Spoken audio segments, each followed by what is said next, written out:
All right, good morning. It is 9 o'clock. I am going to start the first portion of our meeting, the annual meeting agenda for the Board of Directors. And let's go around and Jared's writing another one online. Make sure we have a quorum. And we'll start here to my left, Mayor. Good morning. This is Mayor Case from Woodland Park. Andy Gunning, PPACG. Stan Vandorf, El Paso County Commissioner. Mayor Dixon, Green Mountain Falls. Jeff Bond, representing Space Base Delta 1, Peterson, Schriever, Cheyenne Mountain. Yolanda. Yolanda Avila, Colorado Springs City Council, District 4. Holly Williams, El Paso County Commissioner. Okay, and online we have Mayor LaKine from Monument. Would you like to say good morning? Good morning, Mayor LaKine from Monument. Okay, we have Lynette Crow Iverson from Colorado Springs. Good morning. Happy New Year. Can hardly hear you, Lynette, and you might want to turn up your volume. And Michelle Tallarico. Good morning, Michelle Tallarico, Colorado Springs City Council. And Michelle, we can hardly hear you, so if you might want to see if you can adjust your volume too, or is it ours, Jared? Will do. I think since we heard Mitch pretty well, just My because mic that is we do it. Turned up all the way. I can't get my mic any higher. Okay, it's a little bit better actually. So yeah, all righty. Thank you. And Mayor Thompson, just letting you know, since I last wrote names down, we did have Mayor Havner from Palmer Lake join us, Dietrich Duncan from Fountain, Amy Mitchell from Park County, and I believe that covers everyone. Okay, so Mayor Havenar from Palmer Lake. And those are our voting members. So I have 8 then for a quorum. Andy, you have 8, 9? Oh, 9. Thank you. Okay. Eric? We're good. Yes. Commissioner Stone just joined us. And then online non-voting members, elected officials, we have Laura Cronick from Monument, Dietrich Duncan from Fountain, and Amy Mitchell from Park County. anybody wants to say anything, just unmute. And we might have one, we do have a phone number that raised their hand, so I'm wondering if that's a voting member. I just unmuted them, so they might need a chance to find it. It looks like they're on. Yeah, this is Mayor Pro Tem for the town of Raymond, William Shaw. All right, so that gives us 10. So we have a quorum. All right. So like I said, this is the first portion of our meeting, the annual meeting agenda board of directors. First thing we would like to do today is have a moment of silence in memory of President Carter. So if everybody would just join me in a moment of silence, please.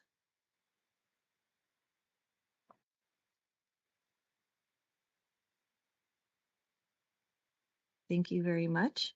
I believe that service is tomorrow. Tomorrow. Okay, then no mail tomorrow because of that, right? All right, you heard the post office was closing. All right, and then also we want to give our thoughts and prayers to the community of New Orleans and the tragic event that occurred there last week also. All righty, that takes us on to action item 3, election of 2025 officers for the PPACG Board of Directors. And so according to our PPACG policy, we had a nominating committee that consisted of myself, Annie Durham, Glenn Havenar, John Graham, and Stan Vanderwerth. The actual meeting was myself, John Graham, and Stan Vanderwerth, I believe. And the list of officers that we came up with that we recommended was Chair Holly Williams, representing El Paso County, Fire Eric Stone, Teller County, Second Vice Chair Michelle Tallarico, Colorado Springs, Treasurer Kelly Case Woodland Park, Secretary Todd Dixon, Green Mountain Falls. That is the recommended slate. However, it is open to nominations from the floor. If anyone would like to nominate anyone or themselves. Otherwise, I will entertain a motion. And we do have Councilmember Tallarico. I see a hand. Yes, Sharon, can you hear me okay? Just talk as loud as you can, please. Okay, will do. I sent an email yesterday to Andrew letting him know that unfortunately I have made a decision to not seek reelection for city council in April. So maybe I should have been clearer, but I do need to withdraw my name from the second vice chair. And I certainly apologize if I should have done this in a different way. Okay, all right, we can Thank handle it that way, or you are welcome to stay on until the elections. It's up to you. I would absolutely love that, and I would love the opportunity, whatever is best. I just wanted to be forthright with that decision so that nobody was confused. I'm comfortable with you staying on until the election and then seeing how that goes, and then we would just address it at that point, and it's not something that hasn't happened in the past before. So I'm Understood. comfortable with that. If you would like to serve, I don't want to feel like I'm forcing you into staying if you don't want to. I am honored to serve, and I would be more than happy to do as much as possible between now and then. I just wanted to be honest, but thank you so much, and I'll let the rest of the voting members decide. Thank you. And thank you. I appreciate you bringing that up. Thank you. Okay. Anyone else? Okay, if not, I would entertain a motion. Mayor? No? Okay. Okay, Commissioner? Yes, I'd like to make the motion to approve the recommended slate of 2025 board officers. And I don't think there's a need to name them, but because I I can use just the read them. title. Yeah, I just read them. Yeah. Okay, thank So, you. Yeah. Do we have a second? And Sharon, I'll second that. Havener, Mayor of Palmer Lake. Okay, thank you. All right, we have a motion and a second to approve the recommended slate of 2025 board officers. All in favor say aye. I'm sorry, is there any further discussion? Seeing none, all in favor say aye. Aye. Aye. Any opposed? All right, congratulations. You will be in charge as soon as we finish this meeting. All righty. We have I will literally hand you the gavel. All righty. All right, we have action item B, Colorado Open Meetings and Records Compliance. This is just, the proposed motion is to designate ppacg.org as the online location and the bulletin boards outside the PPACG building at 14 South Chestnut Street and 15 South 7th Street, Colorado Springs, as the physical location for postings, and designate the PPACG Public Information Officer as the official custodian of the minutes. And is there any discussion on that? Anything you need to add, Jared or Andy? Jared is our PIO in case folks were wondering. So yeah, this is the same process we've had in place for a while now. And the reason we do it in 2 locations is if the website crashes, we don't go out of compliance, and that way we are good to go in all our meetings. So, all right, other than that, Commissioner Vanderworth, do you have a motion? Because your light's on, I'm gonna pick on you. Oh, I'll stand by in case someone else likes to make a motion. Go ahead. I'm going to stand by. Oh, okay, Mayor, Yeah, okay, so I'm gonna read the whole thing, if that's okay. that's fine. I'll move that we designate ppacg.org as the online location and the bulletin boards outside of PPACG building at 14 South Chestnut Street and 15 South 7th Street, Colorado Springs, Colorado 80905 as the physical location for office postings. And motion number 2 is designate the PPACG Public Information Officer as the official custodian of the minutes. We have a motion. Do we have a second? Second. You have a motion and a second. Any further discussion? Seeing none, all in favor say aye. Aye. Aye. Any opposed? Great, thank you. I'm moving kind of fast because we got 5 minutes, everybody. Trying to stay on, I will turn it over to Holly on time at 9:15. All right, appointment of board members to committees, commissions, and boards. And so we have 4 different boards that are on here. The Statewide Transportation Advisory Committee for the Pikes Peak Transportation, otherwise known as STAC. 2, we have the Transit Rep for the PPACG Board of Directors. This one's for appointment, but alternates may be identified. And Front Range Passenger Rail and Drive Smart Colorado Board of Directors. So we have STAC, and on the back is the list of the 2024 officers. I'm going to go ahead and read it out loud, and then everybody can kind of decide. And we can have as many alternates on this board as we want. There's no limit. Holly has been our primary for years, and thank you for doing that. Did you want to stay on as the primary? Yes, I can stay on the primary. I'd love to have a secondary to start training. Okay, our first alternate is John Leosados, second alternate Yolanda Avila, third alternate Kelly Case, fourth alternate Andrew Gunning, fifth alternate Stan Vanderworth, sixth alternate Eric Stone, seventh alternate Sharon Thompson, eighth alternate Mitch Lakine, ninth alternate Gland Havenar. Stan, can I assume you don't want to stay on as a STAC representative? That's correct. I'm a commissioner for 1 more week. I don't think it would really help a whole lot. Yes, all righty. Okay, so we will, so if takes Stan off as fifth, that would just, if everybody wants to stay in line, that would just bump everybody up. STAC, the really nice thing about being an alternate on STAC is you do get their agendas. Even if you don't attend the meetings, you have access to the information, can look it over and kind of see what they're thinking. And then let the alternate or the primary, whoever's attending, you can let them know if you have any concerns. And so is there anybody who would like to drop off as being an alternate? Let's do that one first on the STAC of any of the people I just read. There you go.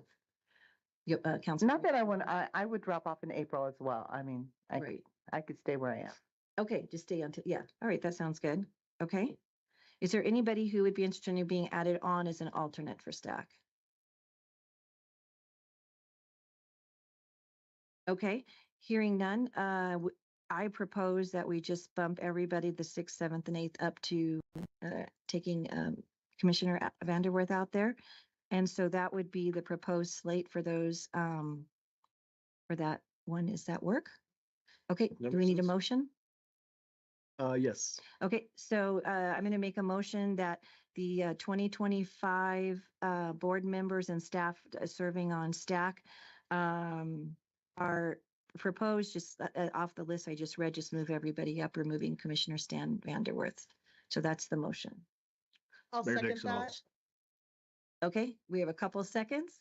All righty, all in favor say aye. Oh, I'm sorry. I'm sorry. Aye.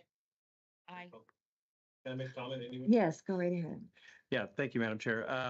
No, the comment that I wanted to make is that it is really important that we have somebody from the board who is regularly tuning in, because these are mostly Zoom, to ensure that that we have somebody else on the board that is trained up. I would do it, but they moved the meetings to Thursday, which is why I dropped off as first alternate when they made that move, because it interferes with Board of County Commissioners meetings on Thursdays. But just so for anybody on the board, or if we have new members coming on here with new elections coming in April for the municipalities, is that I can't stress enough about how important this board is, even though frankly, it feels at times that the Department of Transportation is not real interested in STAC, but STAC does exist, and it does have a role. And I think that more of late, if you'd correct me if I'm wrong, Holly, is that STAC has been flexing a little bit because of feeling like they've been ignored. But statutorily, they do have a very important role, and of course, everything that STAC also does helps feed into what PPACG does, as well as for Central Front Range Transportation District, which includes both rural and or both rural Teller and rural El Paso. So just a kind of a comment. Thank you.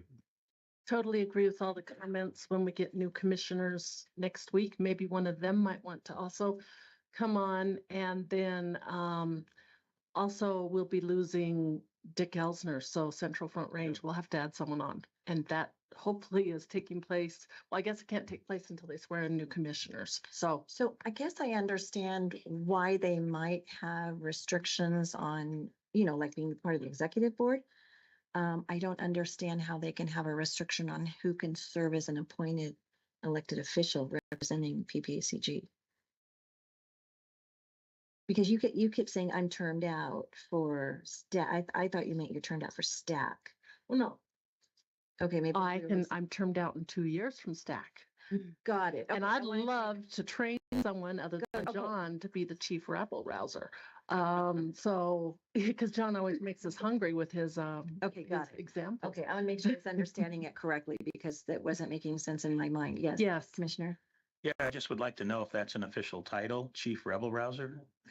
Well, it has to be someone whose name starts with an H. So we had Heather and now it's Holly. So Go ahead.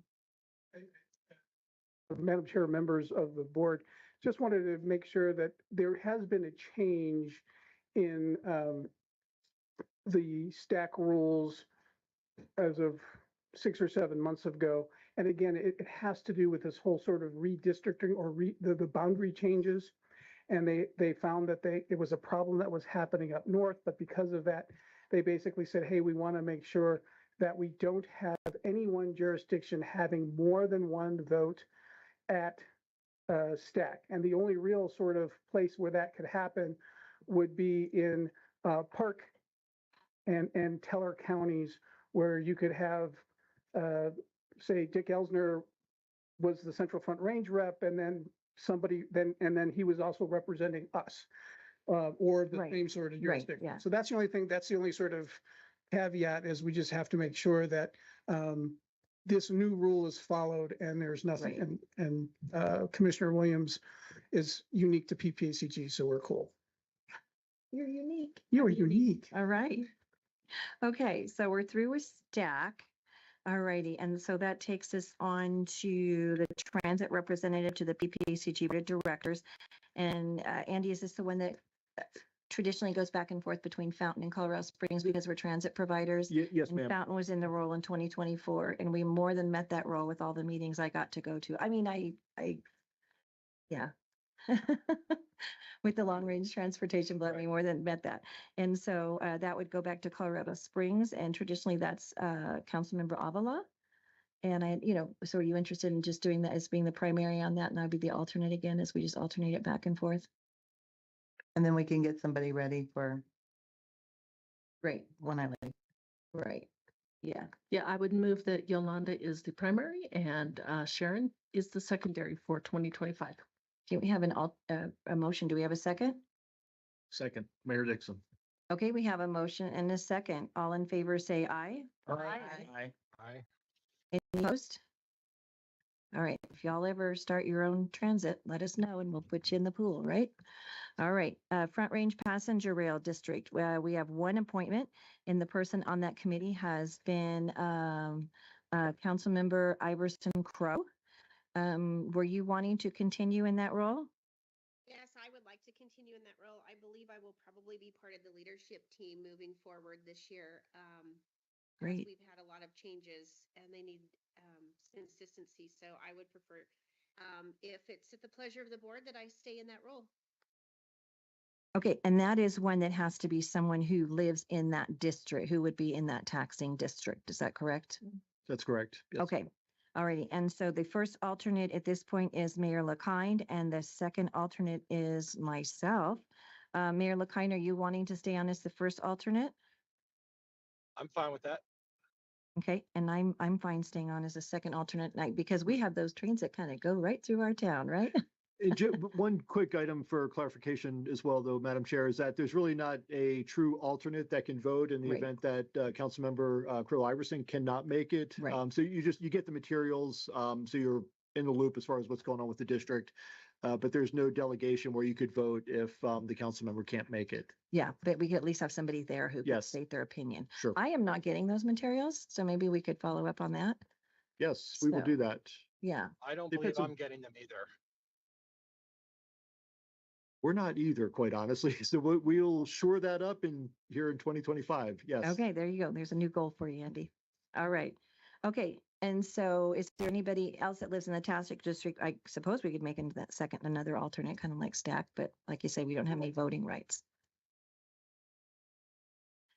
All right, I would move approval of the proposed primary, first alternate and second as Lynette, Mitch, and Sharon. I'll second that.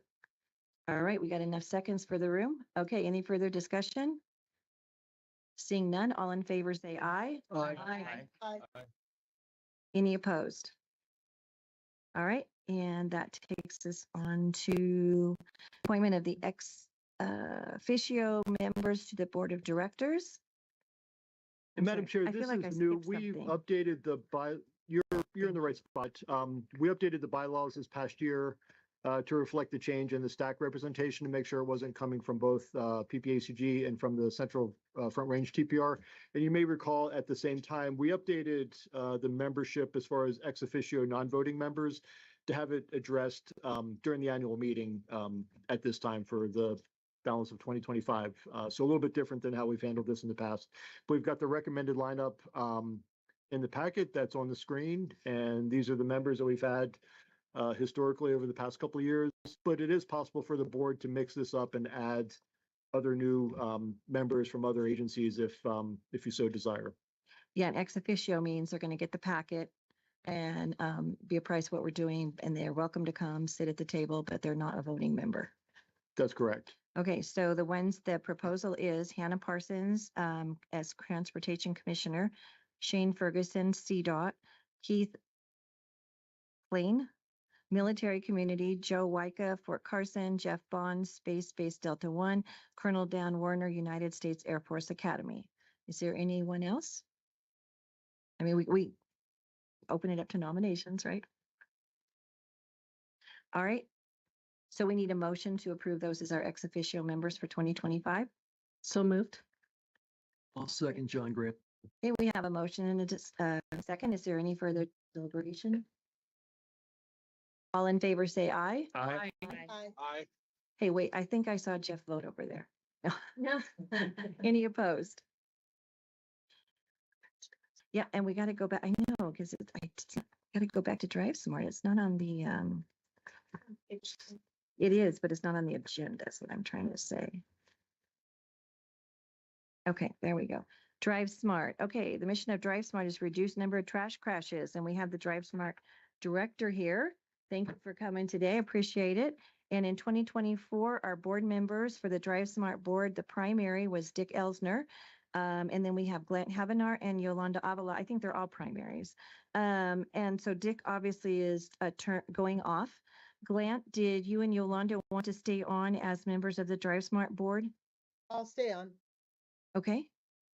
Yes. Okay, we have yes from both of them. Do we need 3 people or? we would urge 3 people, and we anticipate 2025 is going to be a pretty active year. So we'd love to have some engagement from the board. And they don't meet monthly, is that correct? Correct. I think we've been aiming for quarterly, every other month or quarterly. Is that correct, John? Yep. And quarterly, and do you know what day and time? Fridays. It's been a Friday, yeah.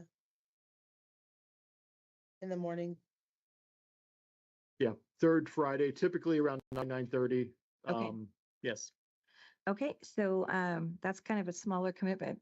We're only meeting quarterly. So is there anybody, any of the elected officials on the board who would be interested? Oh, yes, go ahead. Trying to. When is it gonna be this month? I mean, this year? Is January, February, March, or April? I'm gonna ask John Henry to come on up.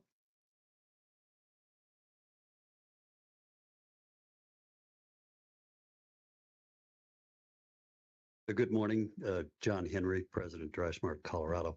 The board meeting is going to be next Friday and will be at 9:30 here, PPACG. And we'll be developing the final agenda and distributing that over the next couple of days. And when will be the next one? Would be, let's see, March March? Okay. or April, right? Thank you, John. Depending if you want to go 90 days straight out, it would be April. It would be April in the third Friday? Correct. Okay, so I would only be able to attend this Friday and that's it. Ah. So it might be better to have somebody else on. Okay. We can, would you like to go Friday and then just kind of make it be your last one? And then we can appoint somebody after elections in April and the new commissioners get on? I'd be fine with that, but I think just to have it solid, it would be nice if somebody could be on it and have that continuity. Right. Okay. All right. Is there anybody currently on the board who's interested in being on DriveSmart? And there's Zoom meetings too, right? They're hybrid? Yes. Correct. Yes. Okay. All righty. And if you're not sure what it does, we can sure come back and revisit this and appoint people if everybody wants to ask questions about what the board does. Because I know I've been on it before and it's very interesting. Madam Chair, Fridays are probably my most flexible day in the mornings. Okay. So I would be willing to take on another small. Quarterly. Yeah, quarterly. Quarterly commitment. Quarterly work, so I would be more than willing to serve in that capacity, should the board want that. Okay. So we have taking off Councilmember Avala's name, which I understand why completely. That leaves us with Mayor Habenar and Commissioner Stone, and then we can come back and revisit it after we kind of get everybody onboarded. That's February. It's kind of just a weird time with the way the first fell. We would normally have the new commissioners on here today and we don't, and they're there because they're not sworn in until next week. And then Springs has an election in April and then we get rolling, Fountain is in November and off we go. Right. Mm-hmm. But anyways, so is it, unless somebody else really wants to volunteer for that? We are in being on the DriveSmart board, Mayor. So if that would be something that would interest you. I think that's a good approach, and we could schedule maybe a brief update at the February meeting on activities that DriveSmart has been part of, the recent strategic plan that was adopted, and all those good things. I know Commissioner Mitchell from Park County is on the line right now, and she'll be at the table potentially next month as well. So with some new blood around the table and hearing what the good work is that we're up to there, there might be some additional interest. Sounds good. All right, so the motion is for our 2 DriveSmart primary members to be Mayor Habenar and Commissioner Stone. That's the motion. Do we have a second? I'll second. Okay, we have a motion and a second. All in favor, say aye. Aye. Any opposed? And thank you. All righty. Okay, today, all of them. Are we done? I think that was all of them. My apologies. Can you, who first, for DriveSmart? There's Mayor Habenar. Well, And- no, I'm No. who made the motion? I don't think there was a. Oh, I think I made this late as I said, that's the motion. You put it down as me. Okay, and then Yeah. that's it. Thank you. All right, thank you. Okay. Are we done, Andy? You're done. Okay, we are adjourned from the Board of Directors meetings, and as long as it gives a couple minutes to shuffle some chairs around, and we will be, there you go.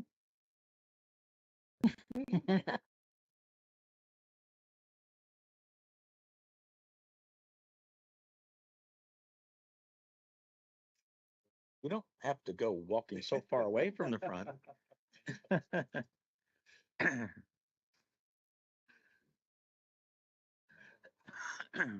I'm sorry. Okay, we'll call to order the PPACG meeting for January, and we have Mayor, I can't read your name, from Cripple Creek. Durham? Okay, welcome. So we have Mayor Durham from Cripple Creek, who has been added. So the first item of business is our agenda approval. I'll take a motion to approve the agenda. I move we approve the agenda as presented, John. I'll second Case. Okay, all in favor, say aye. Aye. Any Aye. opposed?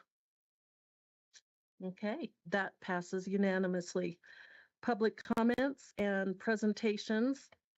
Public comments can be made before or during the meeting. Public comments during the meeting is limited to 3 minutes and can be done at the meeting location or remotely by using the proposed Microsoft Teams link. Individuals are encouraged to notify the meeting organizer at or before the start of the meeting with the agenda item they would like to comment on. Public comments can be submitted before the meeting via email to ppacg@ppacg.org for distribution to the committee members. Are there any public comments, Jared? Madam Chair, there are none. Okay, thank you. Item B, we have military installation reports. Eric or Jeff Bond with Space Delta One. Thank you, Madam Chair, and welcome to 2025 for the PPACG Board of Directors. Looking forward to another wonderful year of collaboration and achievements for our military in our local area. Few items to brief today. Peterson Space Force Base's North Gate facility replacement and security improvements were completed. The gate's been operational for about a month now, and it's functioning as designed. We still have limited entry hours in the morning, but the gate remains open during the work week for departures, which is helping out greatly for the demand to get off the installation with the West Gate construction projects at Airport Road and Powers. Next item, per a U.S. Northern Command directive, our installations rescinded the Trusted Traveler program. You may have seen that in the news. For those who don't know what this means, it essentially requires all non-DoD ID card holders to get a visitor pass at the installation visitor control centers. In the past, if you had a DoD ID card, you could vouch non-DoD card members, and they would just show their driver's license. That has been rescinded. So I say that so that if you have business on the military installations, plan for a little bit of a delay while you may be processing people for a visitor pass.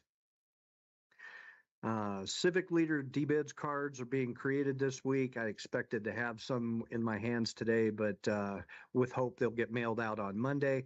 If you have a DBIDS card that gets renewed annually, expected in the mail within the next 10 days, your old card will work until you receive the new one. Please destroy the old one upon receipt of the new card.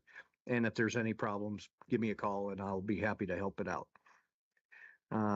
The Association of Defense Communities Conference is slated for March 31st to April 2nd in Washington, D.C. Space Base Delta One expects to have representation at this event across from our 3 military installations.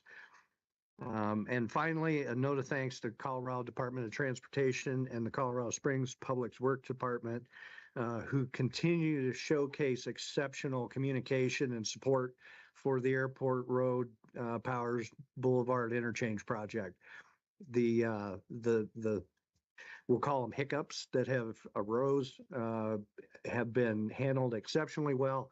Leadership's happy, everybody's getting in and out, and thank you. It should be a model for everyone. Thank you. That's all I have to brief, subject to any questions. Do we have any questions?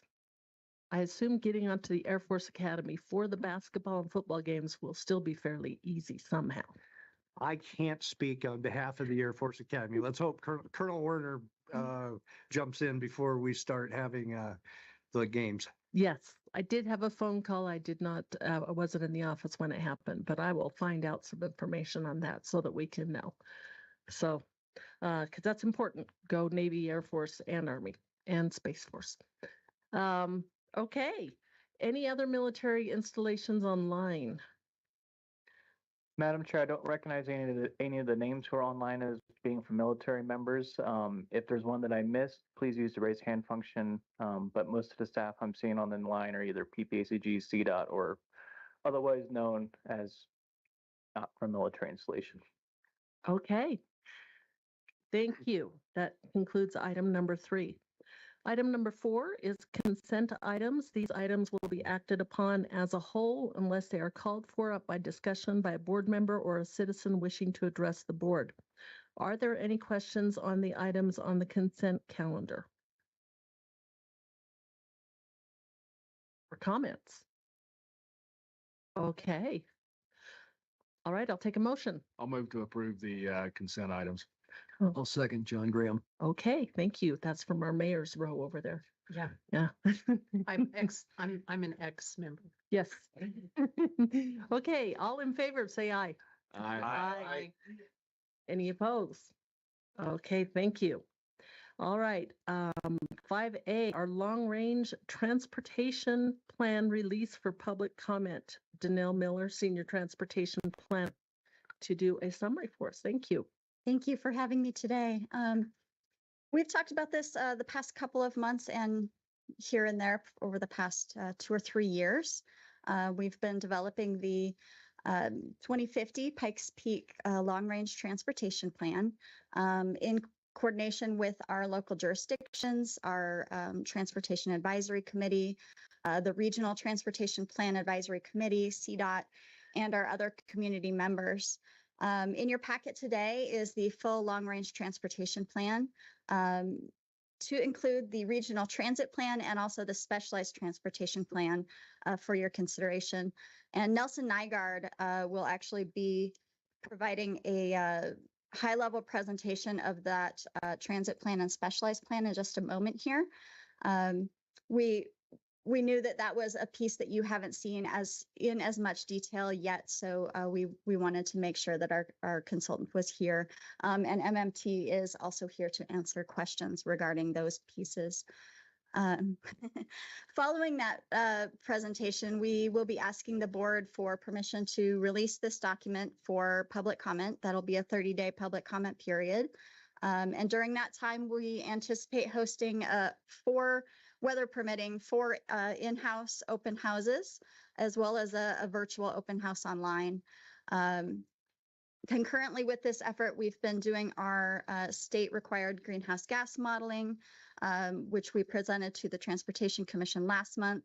We anticipate that will be accepted at the January meeting on the 16th. And just for everyone's awareness, because the LRTP, the existing LRTP expires or falls into non-compliance rather at the end of January, we will be looking hopefully to bring this back to you in February following the end of the public comment period, hopefully for adoption, but we'll see how the public comment period goes and keep everybody aware of that. We've also, to that end, been working with our TAC and our CAC to hold a special meeting so that they can review all of the public comments received. So at this time, I will turn it over to Jonathan from Nelson Nygaard. And also, if you do have additional questions, we will be doing a workshop after this board meeting to talk a little bit more about the full process of the LRTP and answer any additional questions you may have. Jonathan, would you like to present on the transit plan and the specialized transit plan? Sure, absolutely. Thanks, Danelle. Good morning, board members. My name is Jonathan Mostero. I'm a principal with Nelson Nygaard Consulting Associates. So we've been supporting PPACG and Mountain Metro in developing both of these components of the Long Range Transportation Plan update. Starting with the Specialized Transportation Plan, my colleague Ezra Pincus-Roth was originally going to present this, but he is currently evacuating from wildfires in Los Angeles. So I will do my best to step in for him. And I'll probably need to lean a little bit on PPACG folks to help answer any questions, but I'll do my best. So if we can go to the next slide. Just a reminder, the Specialized Transportation Plan is updated every 5 years, and it is a requirement for receiving federal Section 5310 funding, which is dedicated to transit services and programs that primarily serve older adults, folks with disabilities, and low-income communities. So any program or service that receives funding from Section 5310 has to be listed within the Specialized Plan. Next slide. So how did we get here? We know that there are a variety of specialized transportation services available in the Pikes Peak region, such as Goodwheels, Envita, Silver Key, Fountain Valley Senior Center.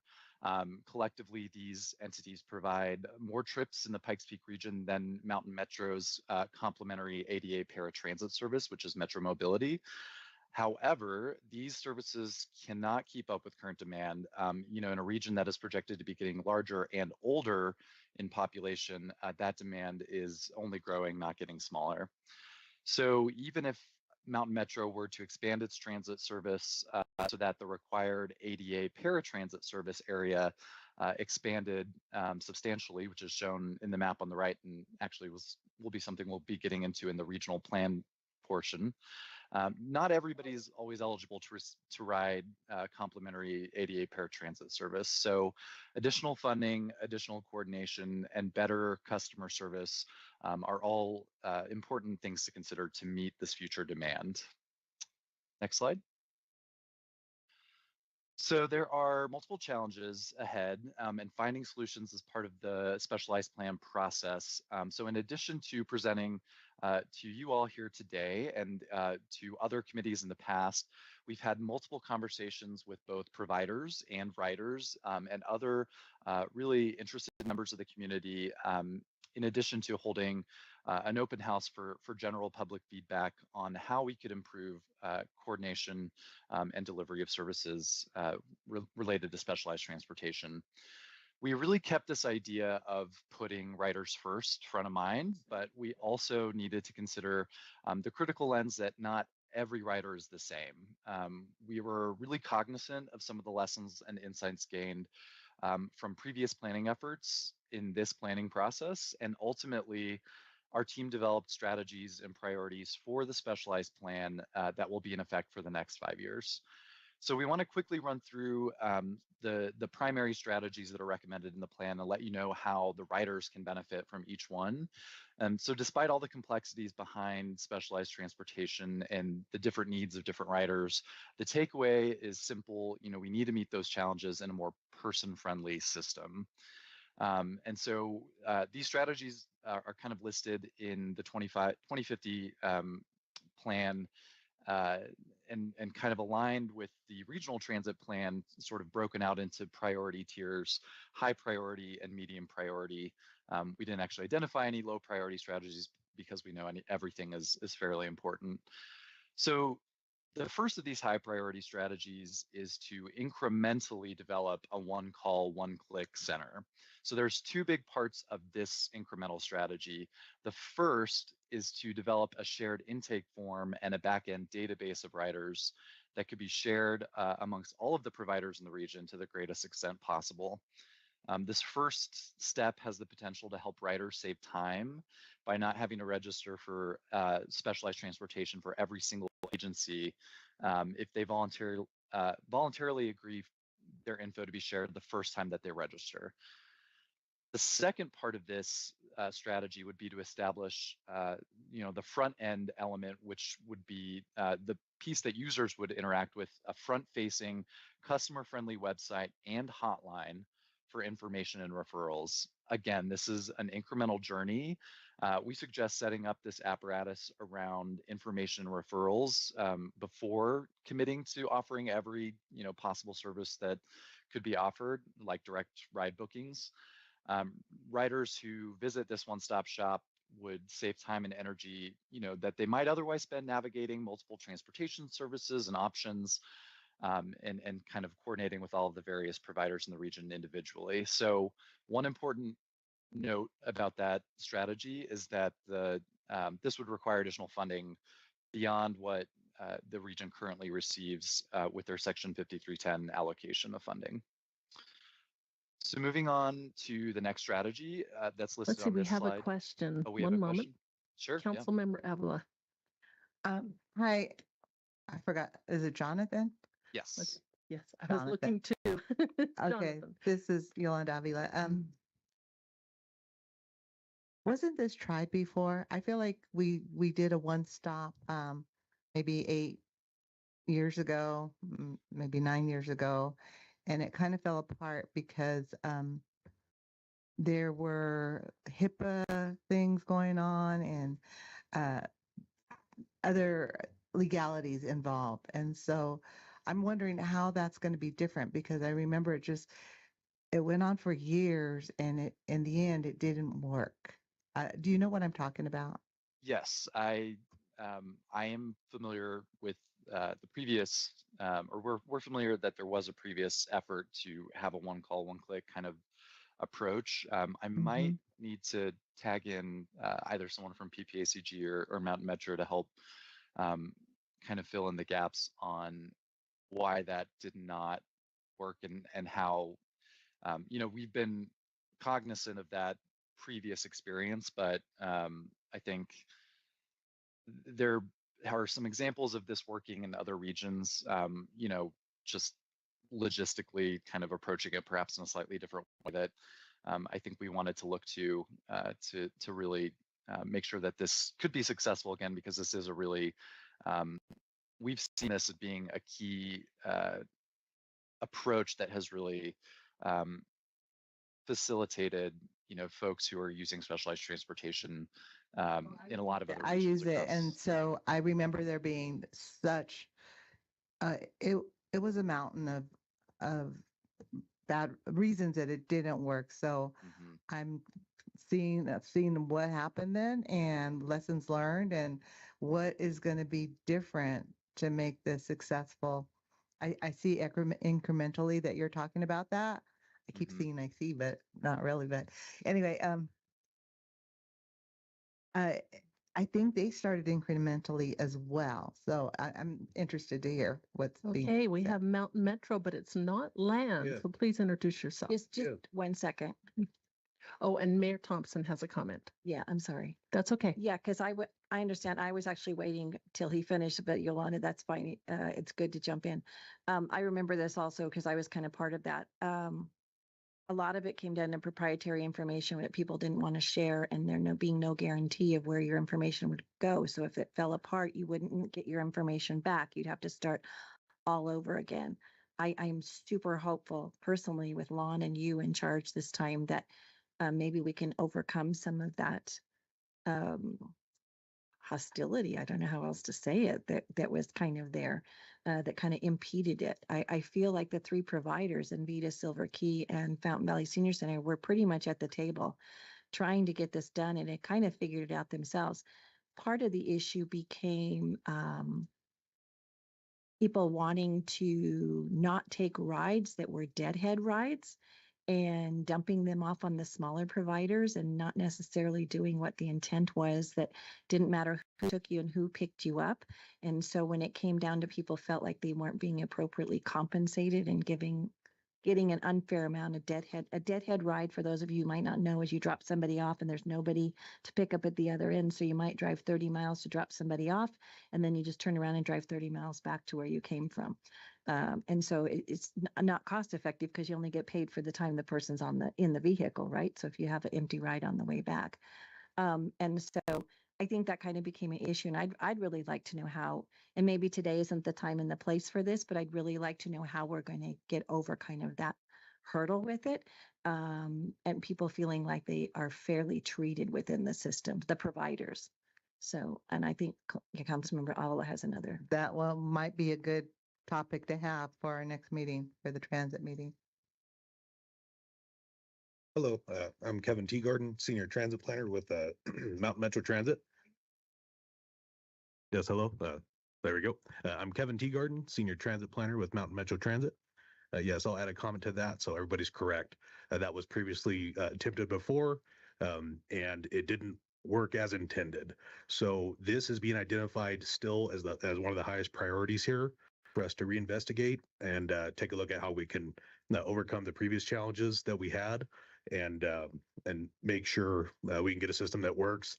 We're talking about coordinating the different providers that are available, as was mentioned, the customer information, and how does this work best for the customer, where it's more of a one-stop shop, and how that would work with all of the different providers. So the challenges identified today are things that we're going to be looking into in terms of what's different. We don't know exactly yet. That would be part of the implementation phase if this is moving forward. So that's something to be investigated further.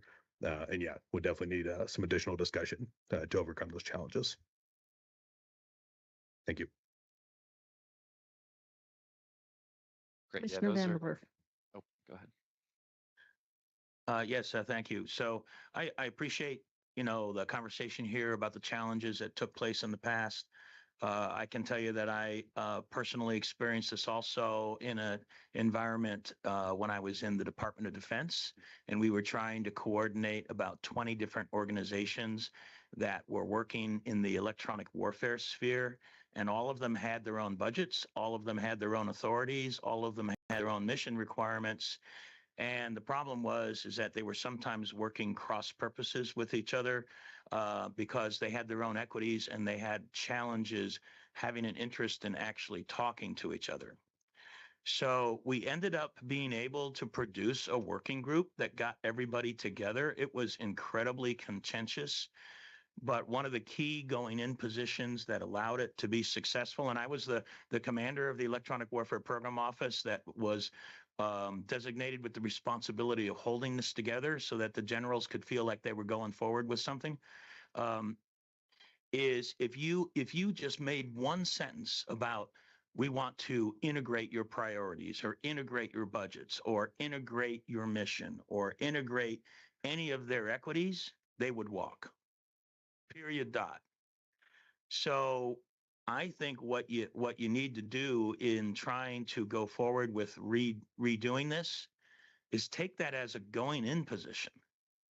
That what you want them to do is just get into a room together and talk about what they're willing to talk about, and just don't worry about the rest. Let them live with what they believe is their own stuff, their own proprietary stuff.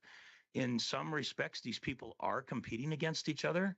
So you're kind of asking them to, give up something that they think provides a competitive advantage. But I will tell you that what was successful in that working group in electronic warfare was getting them into the same room and just simply talking about what they were willing to talk about and leaving alone what they wouldn't talk about. And when we did that, we actually got more cooperation and more coordination than you might have anticipated.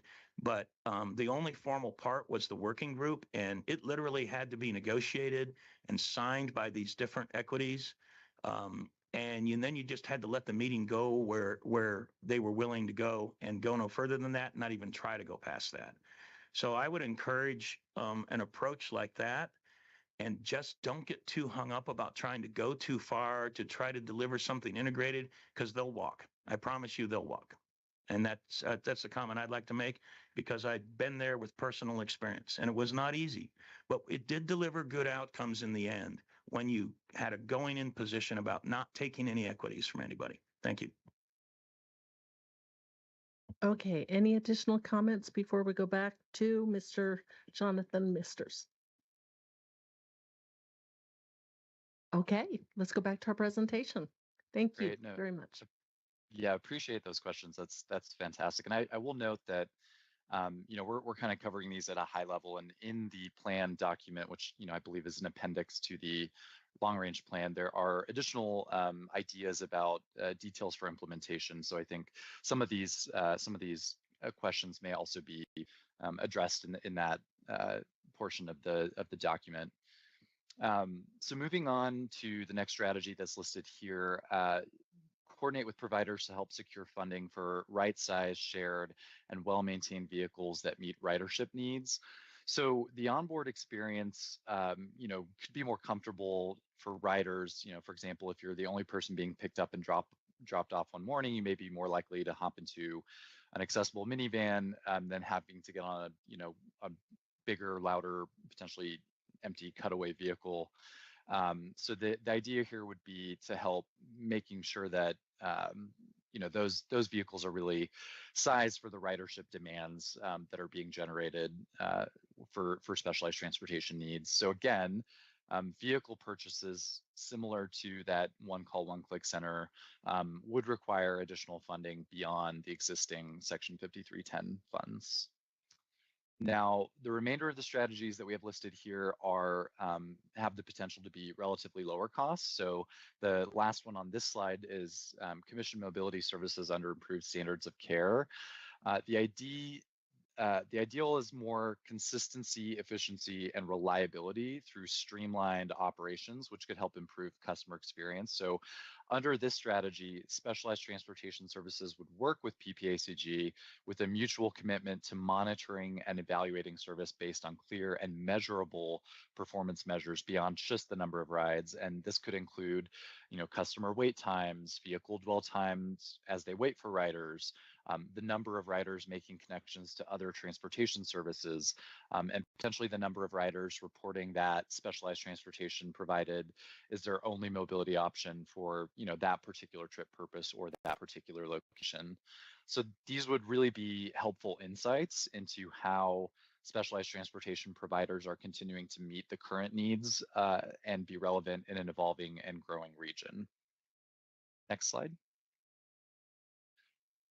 The next strategy here is to create programs to reimburse people for using Uber, Lyft, and taxi rides in situations where there is no transit available or there's a personal emergency.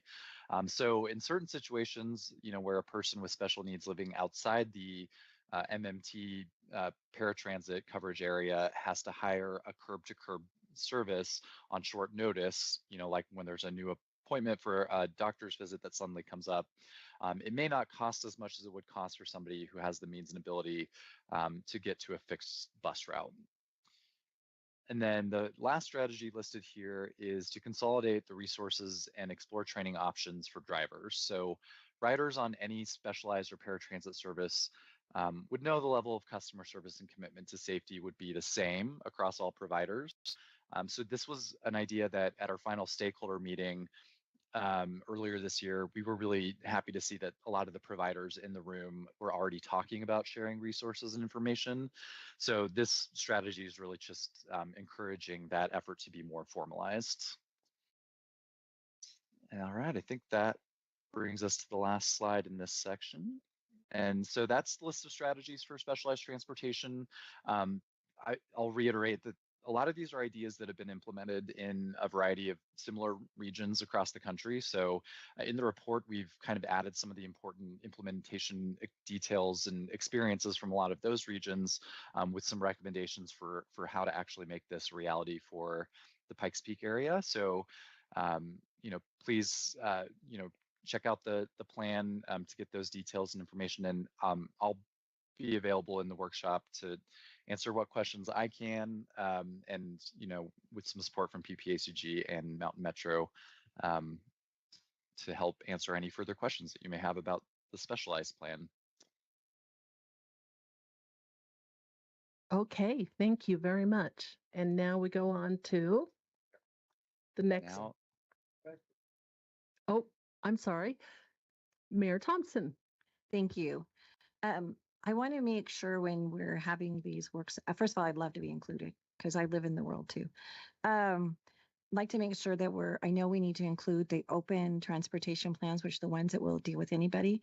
But I would like to potentially include some of the larger closed transportation, such as community intersections, Goodwill, and some others I probably don't know about. Strictly because funding sources are really being fluid right now. I've had several of the providers say to me, we're all applying for the same grants. And so we're looking for creative ways to get funding. And I know I've been working for almost 4 months now to move my son's funding from 5310 funding and other sources to funding through Resource Exchange. And some of those, so I think we need to make sure maybe some of those, we get creative in those ways too, to move some of the funding around to wider opportunity for people. Because if I can release, if he's not using 5310 funding that somebody else could use, but he can use a different type of funding, and it's going to open it up for some other people. So I want to make sure that we don't exclude them from the meetings. So thank you.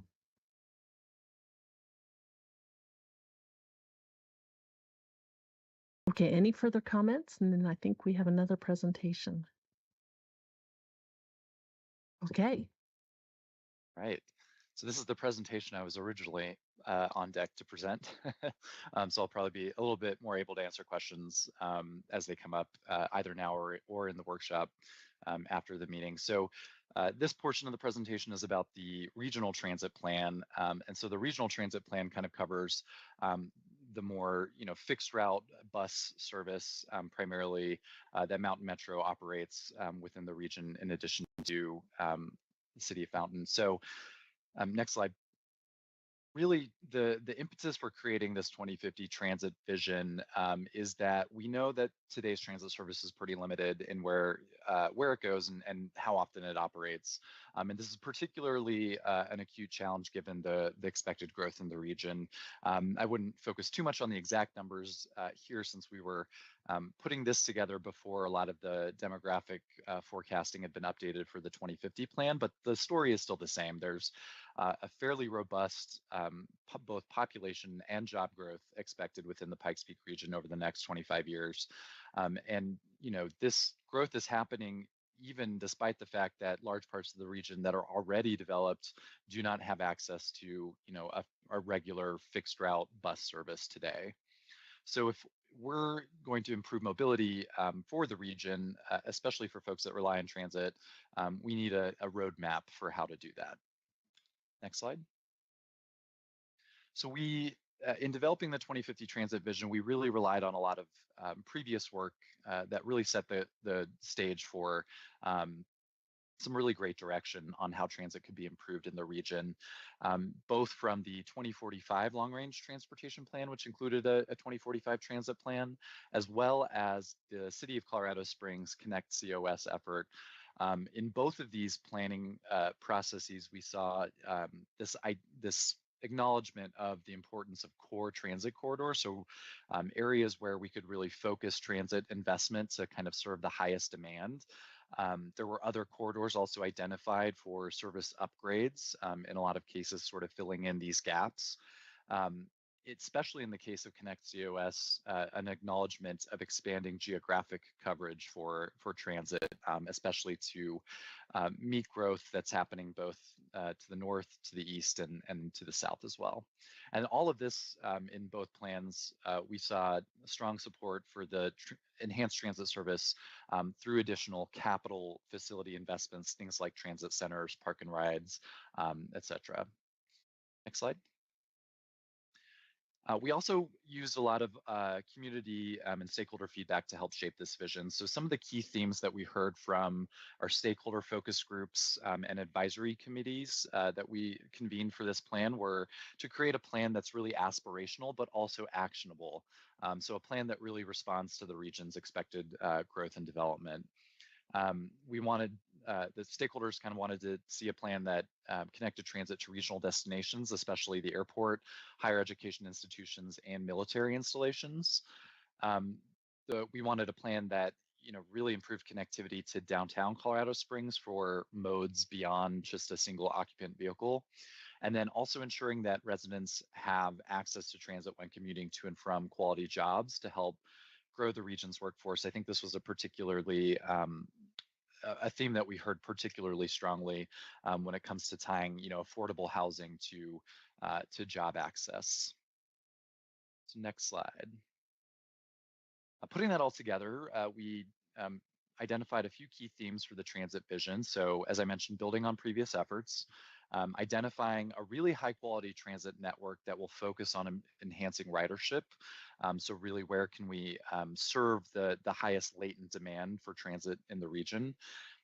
We wanted a vision that supports changes to land use and also shifting employment patterns, especially as we've seen, post-pandemic, some of those employment commuting patterns shift. A plan that improves geographic and temporal coverage throughout the region. So not just where does transit go, but how often does and how late in the day does transit serve folks who may have shift work, right, that may let out after some regular transit service ceases operations today. And then finally incorporating new technology and new capital investments to improve that customer experience. So putting that all together, this is the 2050 transit vision that is included in the long range transportation plan. There are a few key features of this vision, and I'll kind of touch on a few of these in a little bit more detail in the following slides. But the first one we wanted to note here was this introducing this idea of an innovative mobility zone. And so an innovative mobility zone, is kind of, think of it as, kind of hear it described as micro transit in a lot of cases, but on-demand transit service that can really fill the gaps, especially in the short term, for serving parts of the city that are maybe still growing, where the sort of fixed route transit demand hasn't quite been proven out yet. This is a way to pilot transit service in areas where people may not be as familiar with transit and sort of get folks more comfortable with the idea of taking transit. The next major kind of attribute of this vision are what we're calling enhanced transit corridors. So these would be both improvements to transit service with more frequent service, as well as making capital investments to improve the speed and reliability of transit on 6 major corridors across the region. This would also be supported, the next bullet here, by new regional crosstown routes, so helping to fill some of the gaps between some of these high demand corridors and kind of make a complete, robust network. We would also, in the vision, propose additional local and express fixed routes, especially in places within the region that are growing quickly. You see quite a few of those out to the east and to the north. New transit centers and new capital infrastructure. So we've identified a few priorities for new transit centers to help connect all of these different pieces of the network together. And then we've also proposed for the rest of the fixed route bus network, kind of everything that you don't see in one of these, red, blue, or purple colors on the map. More frequent service, and then later and earlier service, kind of phasing that in across the life of the plan. One note I'll make about this vision is that this is not cost constrained.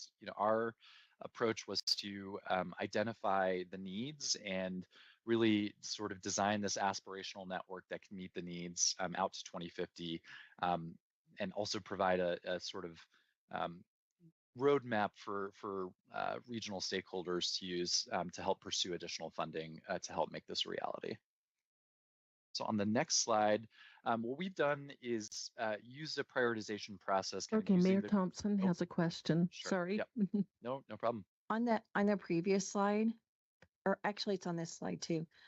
I don't represent Southeast Colorado Springs. I represent Fountain, but I guess I'm just I think it's really interesting that that's made a on-demand zone. I want to make sure that if I think I have concerns, but I wanted to make sure that we have a robust conversation if that's going to happen, on how we're going to educate people, and that's how they can get bus service. So thank you. That's a great, actually, this slide might actually be a great place to kind of touch on that a little bit. The Southeast on-demand or innovative mobility zone that we've identified, I think actually a lot of the reason for identifying that as a priority in the short term was acknowledging a lot of the growth in warehousing and sort of distribution jobs that have been occurring, especially out towards the airport.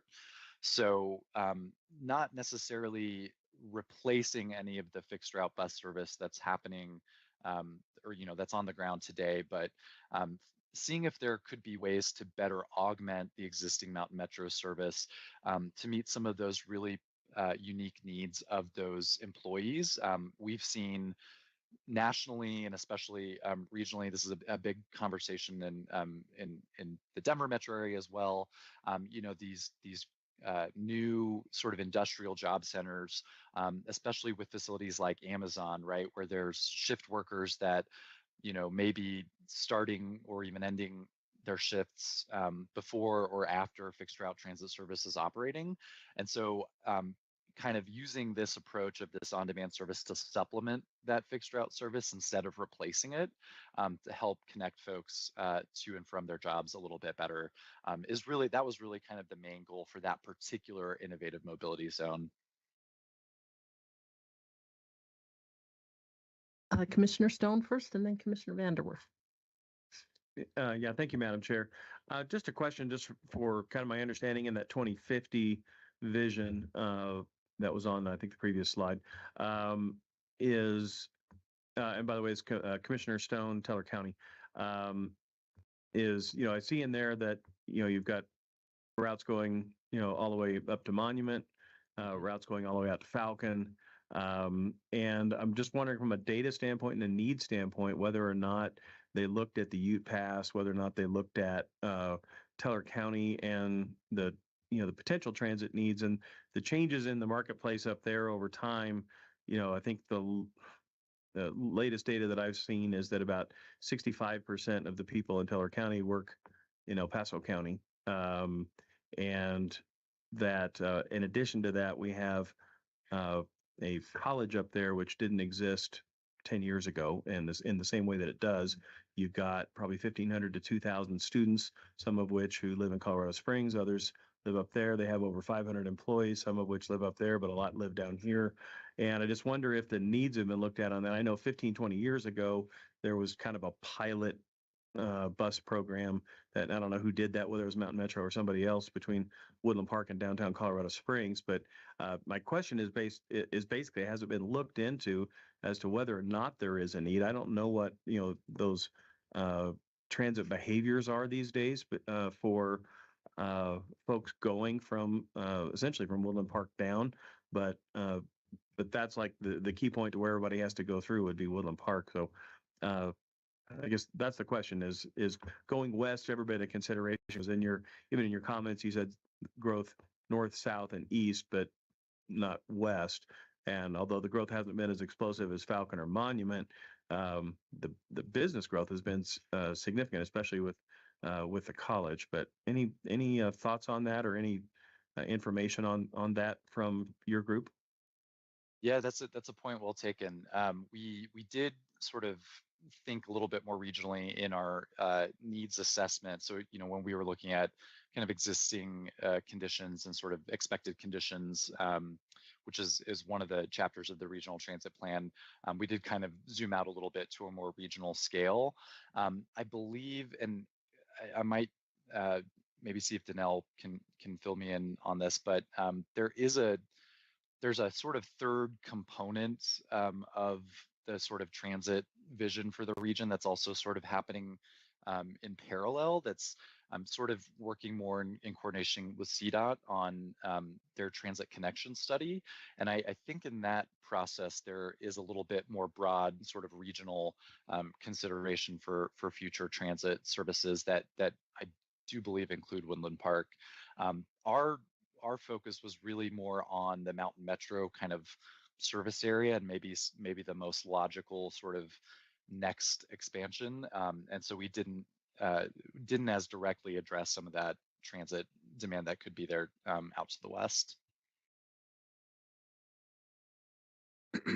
One thing I'll add is that Something to keep in mind here is this does get updated every 5 years. There was a 2045. Now we're looking at the 2050. So if conditions change in that regard, and all of a sudden we see extra density over here, over there, future plans would certainly be updated to account for that. Within the plan itself, there's some density maps in there, the projections on that.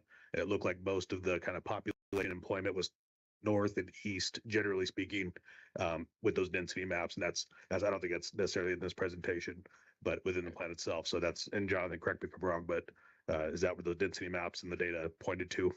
Right, correct, yep. Yeah, Yes. thank you. Oh. I was just gonna say, thank you for the, for those comments. And, I guess my suggestion would be, is that moving forward is to look at that need and very anecdotally, and in social media, probably one of the biggest things that I see in there is people who, and it used to be that if you moved up there, you knew you had to be self-sufficient, in Teller County. That's changing. And some of the biggest social media posts or most common social media posts are people who are looking for transportation up and down the pass. And I would assume that probably impacts, all the communities or places, along the way. And things generally tend to funnel to Woodland Park for, for commerce, but for employment, it funnels to Woodland Park, but then goes straight down the pass. And again, but now and again, anecdotally, this is just having lived there nearly 25 years, is the amount of traffic coming up the pass in the morning has changed dramatically. And I mean dramatic. It used to be in the morning, everybody was going down. Now it's going both ways. And I mean, and it's obvious. And I think actually the CDOT's traffic numbers that they probably have would probably reflect that. And that might be a place to start, but I won't get into the weeds, but it's just something to look at. And I realize that, that Mountain Metro, Colorado Springs based, but now that you're looking outside the Colorado Springs footprint, has that gaze gone up the hill just to ascertain and look for the data there? And that's it. I won't get us into the weeds on it. Thank you. Land Route Mountain Metro Division Manager, thank you for your comment. If you recall, a few years ago, maybe around 10 years ago, we operated a UPass Express bus up and down, basically all the way to the west. And the service was supported by a CMAQ grant. When we started the service, we had vehicles, we targeted commuters coming to El Paso County to work. The service was ended after the demonstration period because of low ridership. However, to your point, the travel demand has changed, the population has changed. We will make sure we include this in our future studies. Thank you. Commissioner Vanderwerf. Yes, thank you. Thank you, Madam Chair. Wow, cool. I've been talking about this my entire 8 years as a county commissioner, and I just feel like we're still not getting at the core of the issue. And maybe it's in these documents, and maybe I'm missing it, but the population density of New York City is 29,000 people per square mile. The population density of LA is 8,300 people per square mile. Population of Denver is 4,600 per square mile. And the population of Colorado Springs is 2,400 per square mile. The reason why you're not getting ridership is because there's not demand. And people continue to forget that when you build a public transportation system to go from point A to point B, you still have the first mile and the last mile that have to be accomplished for somebody to go from their house to their place of work. When you have a low density environment, that is highly, highly problematic. It's really, really difficult to do. I will tell you that the way to figure out demand, that may be demand that you don't even see, that's not even realized yet, is stochastic modeling. And I've talked about that for years. John knows I've talked about it for years. And you may discover through that modeling, through real modeling, that you just will have a hard time ever delivering the demand, or ever having the demand. At least at this kind of level of density, you might never do that. So I kind of don't see this in the plan. I don't see anybody talking about it to actually just accept like who we are. Now I've heard a few words this morning that, well, we're having trouble getting public transportation. So maybe what we need to do is change the behavior of citizens. Now we need to maybe make them live in denser environments. Well, maybe they move to Colorado Springs because they don't want to live in a dense environment. They don't want to live with the high traffic of LA. They want to live in a place where people can spread out. So it might be that's kind of what Colorado Springs just simply is. I find it very, very interesting that we never seem to have a conversation about how do you build a public transportation system in a low density city? How do we do that? Because in fact, there's scientific study about how to achieve that. We never have that conversation. I'm going to propose, and my last time on the PPACG board, that PPACG maybe get down into some real intense analysis about what kind of public transportation system can be successfully delivered in a low density city. And when you compare Colorado Springs to a lot of other cities, it's an exceptionally low density city. Colorado Springs is, from a square mile point of view, is the size of New York City. And we have 500,000 people and they have 20 million people. So it's a very, very different proposition, a very different equation. And I kind of just feel like we need to start focusing on what kind of design actually works in a low density environment, because we seem to just talk and talk and talk about, well, we set that up thinking it would work. Then we ended up canceling it when the grant ended because we didn't have enough ridership and all these kinds of things. And I just think you ought to consider about, can we get more sophisticated about carpooling? Is there ways to get at least a couple people in a car that maybe live in Woodland Park, but actually maybe work for the same company and go to the same building? And then you eliminate the last mile equation there in a commute. So I'm just going to give you that food for thought. Last comment with regard to this kind of infrastructure. Keep in mind, 2,400 per square mile in New York City is 29,000 per square mile. It's a very, very different issue. Thank you. Okay, do we have any further comments or can we go back to Jonathan? Oh, we have one online? Yeah, we do. Mayor Pro Tem Shaw. Okay. Mayor Pro Tem. I am very appreciative to the comments that was just made about the lack of realization of our low density and population. I have lived here in El Paso County my entire life. I'm almost 52 years old, so I think that gives me a little bit of a standpoint as far as observations go. I've gotten to know people from all over the country and all over the world that have moved here in the El Paso County area, and a lot of them would complain, oh, well, we don't have public transportation. The public transportation here is terrible and blah, blah, blah. And they're comparing it to where they came from.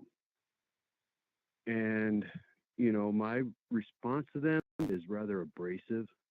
A lot of them, I tell them, well, if you don't like it, that's the way it is. I mean, why did you come here?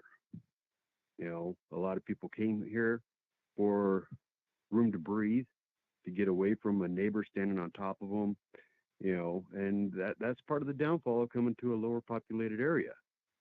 And to build a structure or infrastructure for transportation to accommodate needs of people that are accustomed to those high, dense populated areas, it's just not fathomable for us to do it, because for one, we don't have the tax dollars to pay for it. Somebody's got to pay for it. The money's got to come from somewhere. And if we don't have the population to put in the taxes, that's just a stone wall right there. As far as the carpool thing, I do notice, like at Black Forest and Woodman Road, there's a park and ride. There's several of those around El Paso County. And from what I've seen, they do get utilized, but they could be utilized a lot more.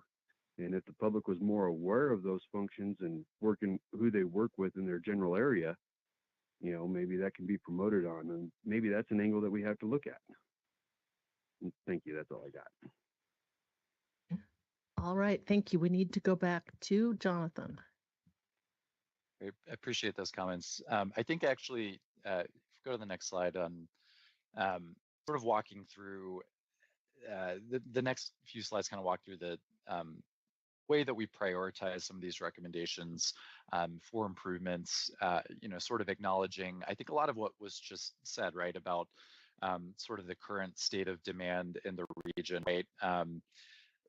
The reason that these innovative mobility zones are here in a lot of ways is to respond to that particular need, right? We know that Colorado Springs, especially as the area grows further, with more suburban development, is not perhaps as well suited to implementing a regular sort of fixed route bus, right? That may not be the most efficient way to serve the demand for transit.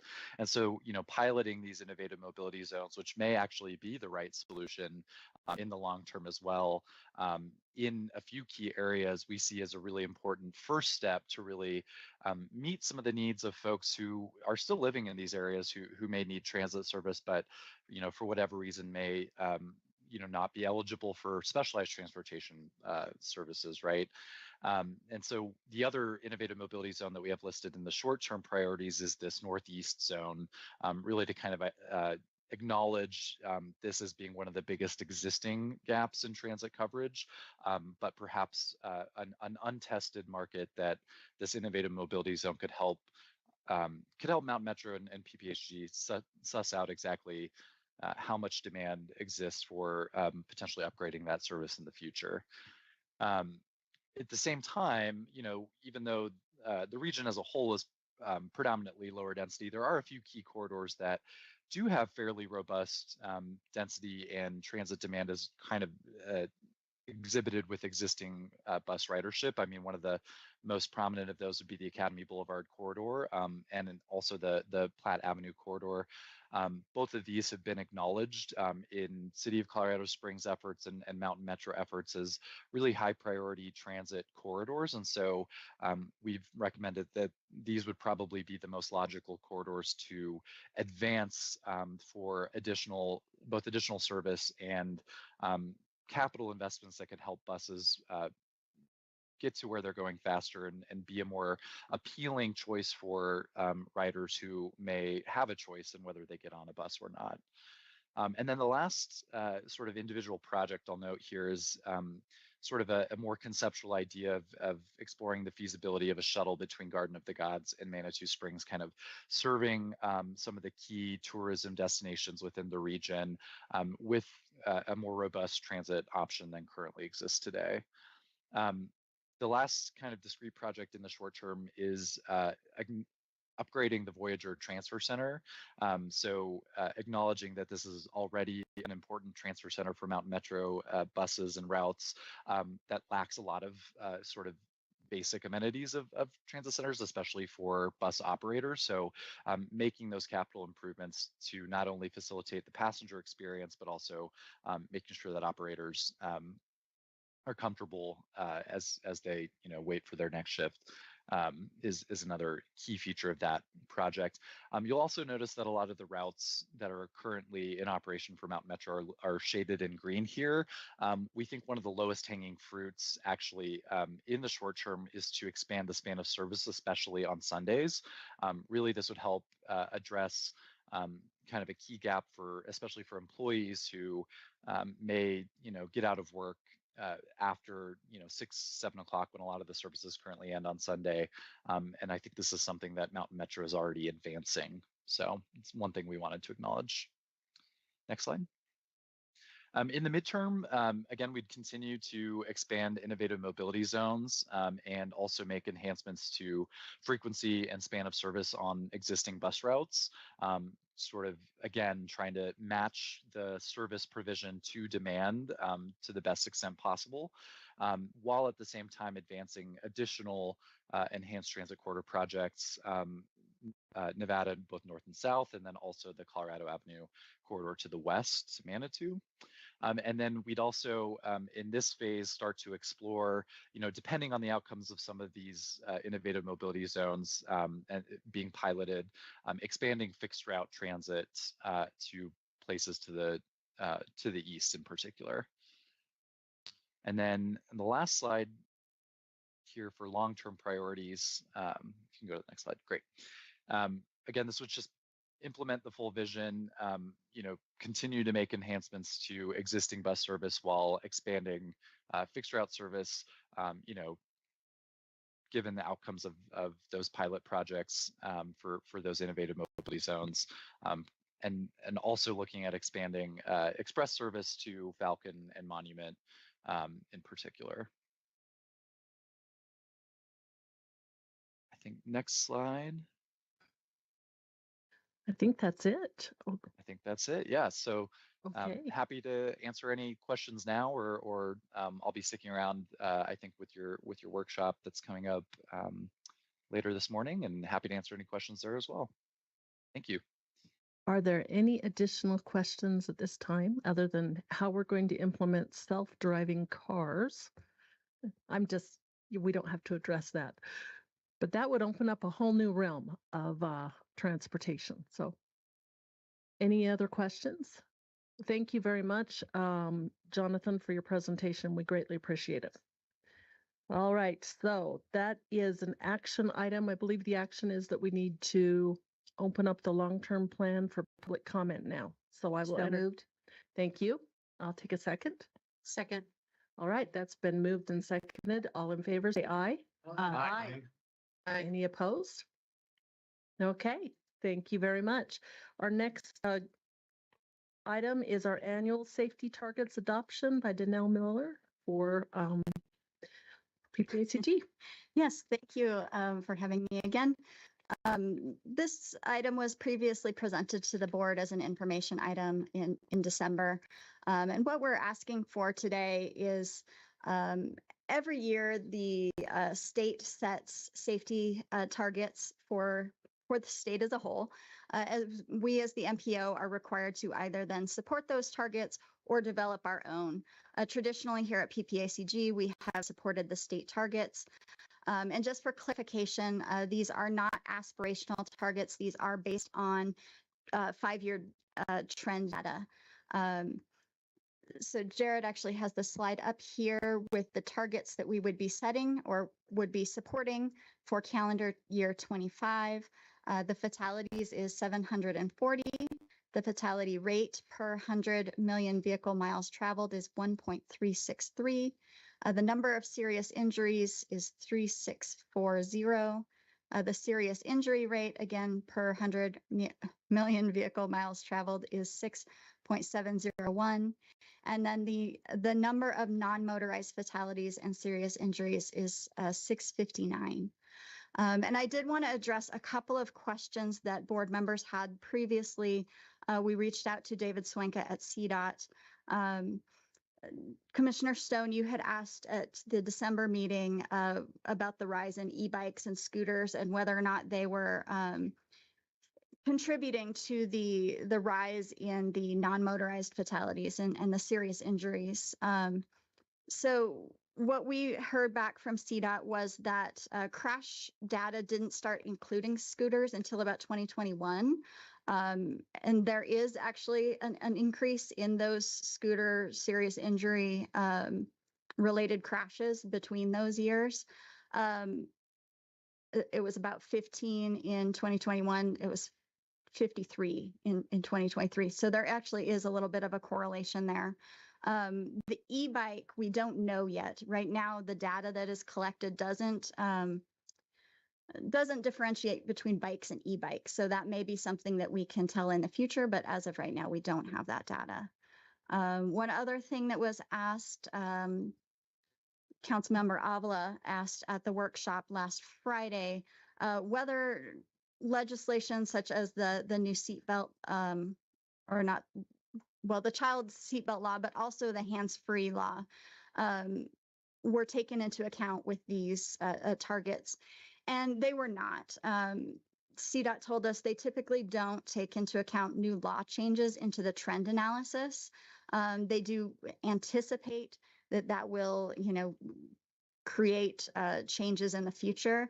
But because it's not really well quantified that one law, equals X percent of a decrease in crashes, they don't really want to presuppose what's going to happen. So these are just based strictly on data. Any other questions? I'd be happy to ask them, but what we're looking for is a motion to support those state targets. Okay, are there any further questions? I will take a motion to set these targets for on the left side. Yolanda Avila, move to approve. Thank you. Mayor Dixon, second. All right, we have a motion and a second. All in favor, say aye. Aye. Any opposed? Okay, thank you. And then our CDOT infrastructure condition and system performance target setting. Dan Howe. Yes, one more item, and then I will sit down and let you be.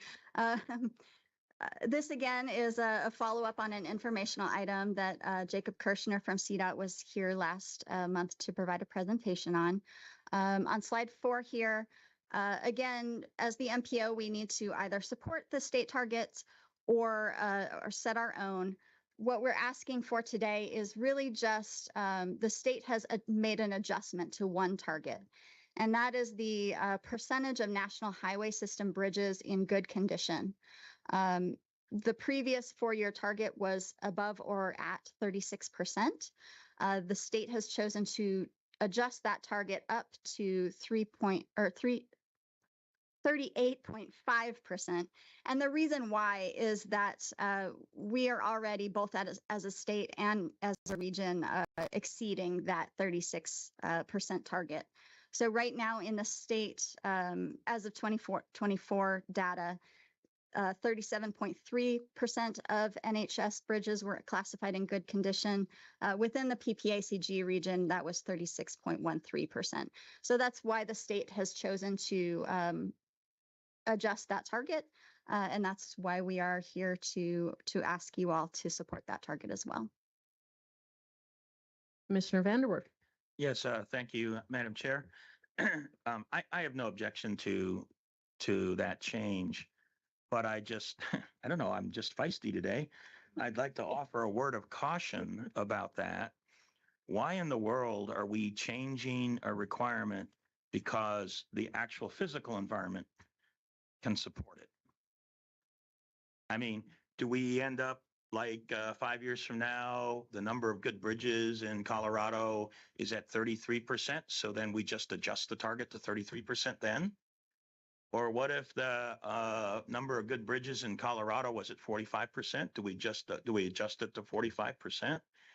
The requirement should be an objective number that operates independently of what the actual physical condition is.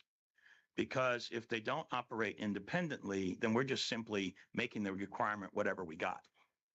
And that makes no sense to me.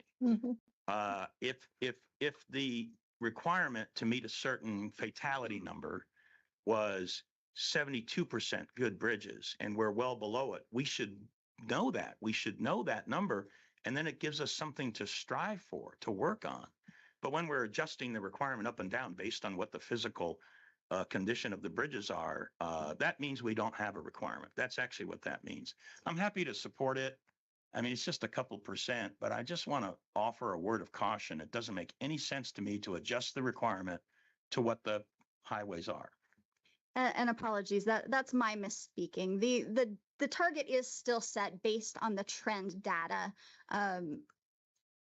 So when I said they were adjusting it because we are already exceeding the target, that's incorrect. They're adjusting it because the trend of data supports that adjustment, but pointing out that we are already exceeding the old target.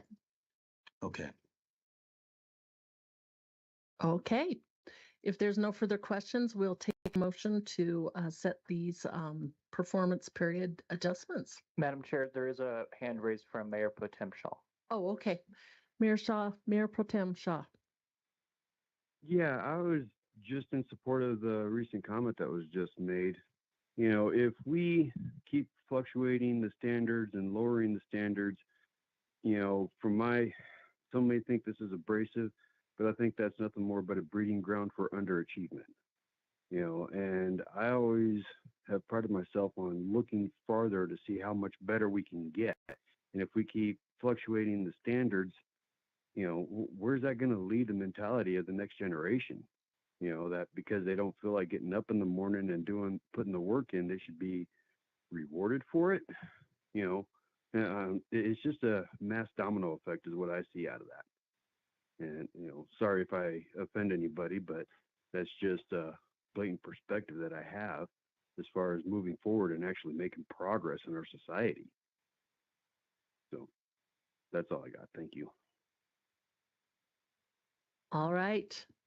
Thank you. So the motion is to accept these targets as our mid-performance period adjustments. Is that correct? Yes. All right, I'll entertain a motion for that. So moved. And a second. Second, Yolanda Abilene. All right. All in favor, say aye. Aye. Any opposed? Okay, thank you. Thank you. All right, we're getting back on schedule. Appreciate that. Our next item is legislative update. Jared. So I can jump in, but we have both Ed Bowditch and Jennifer Castle online, so I don't want to steal their thunder. It is a little bit nice in that I don't have a whole bunch of pages to present yet, since this session started today. But I'm not going to delay anymore. Ed and Jennifer, I don't know if you guys rock, paper, scissors to say who would go first, but I'll let you guys go from there. All right, Ed or Jennifer, how is it going up there today? Thank you. Yes, I get the honor of presenting to you this morning, so thank you very much. It's like being back at school. It's the first day of school again. So things are quite busy down here at the Capitol. A lot of folk, as you know, a lot of family members are here.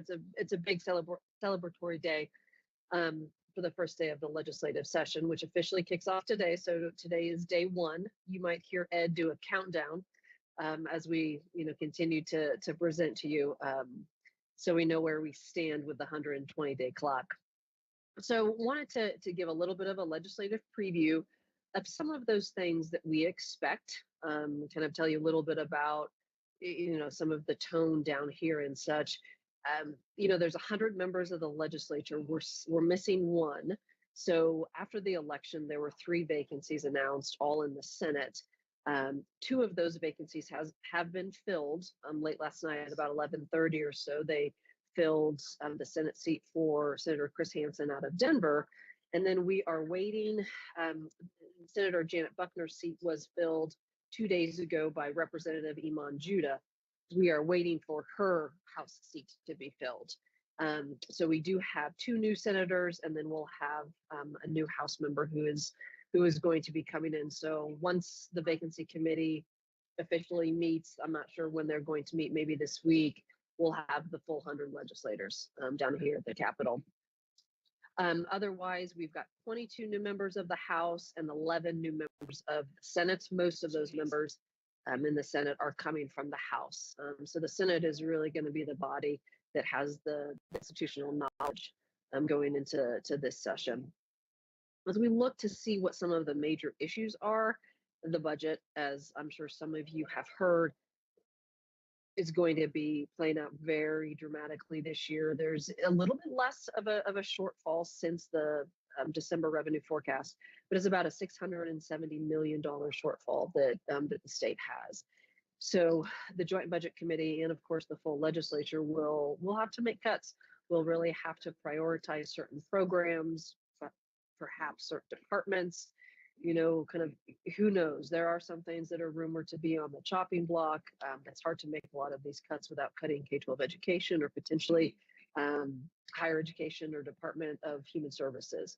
So we'll see how a lot of that plays out, but it's almost certain that any bill that has a fiscal note on it, even if that fiscal note is $50,000, which is considered budget dust down here, is going to have a difficult time getting through.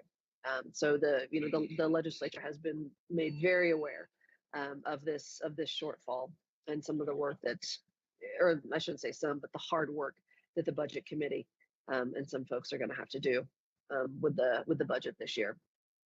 Otherwise, a couple major issues that we're watching. Some will, of course, affect um, some member organizations more so than others. Of course, some will also affect PCAG as well too. So we have online gaming. There is a proposal out there to allow online gaming so that it's not affiliated with a casino, to generate more revenue for the state. So we anticipate that is going to go through. And well, there's a lot of negotiation still that needs to happen on that one. And then transportation will be a big topic. The state continues to want to get more folks into transit, into bikes, other forms of transportation. And I'm sorry, I don't know why my camera just went off. I apologize. Anyway, excuse me, sorry about that. I am here. We are going to see 2 of the TLRC bills introduced here pretty quickly, since they were interim committee bills, one on vulnerable road users and one on mode of choice. Those will affect the region.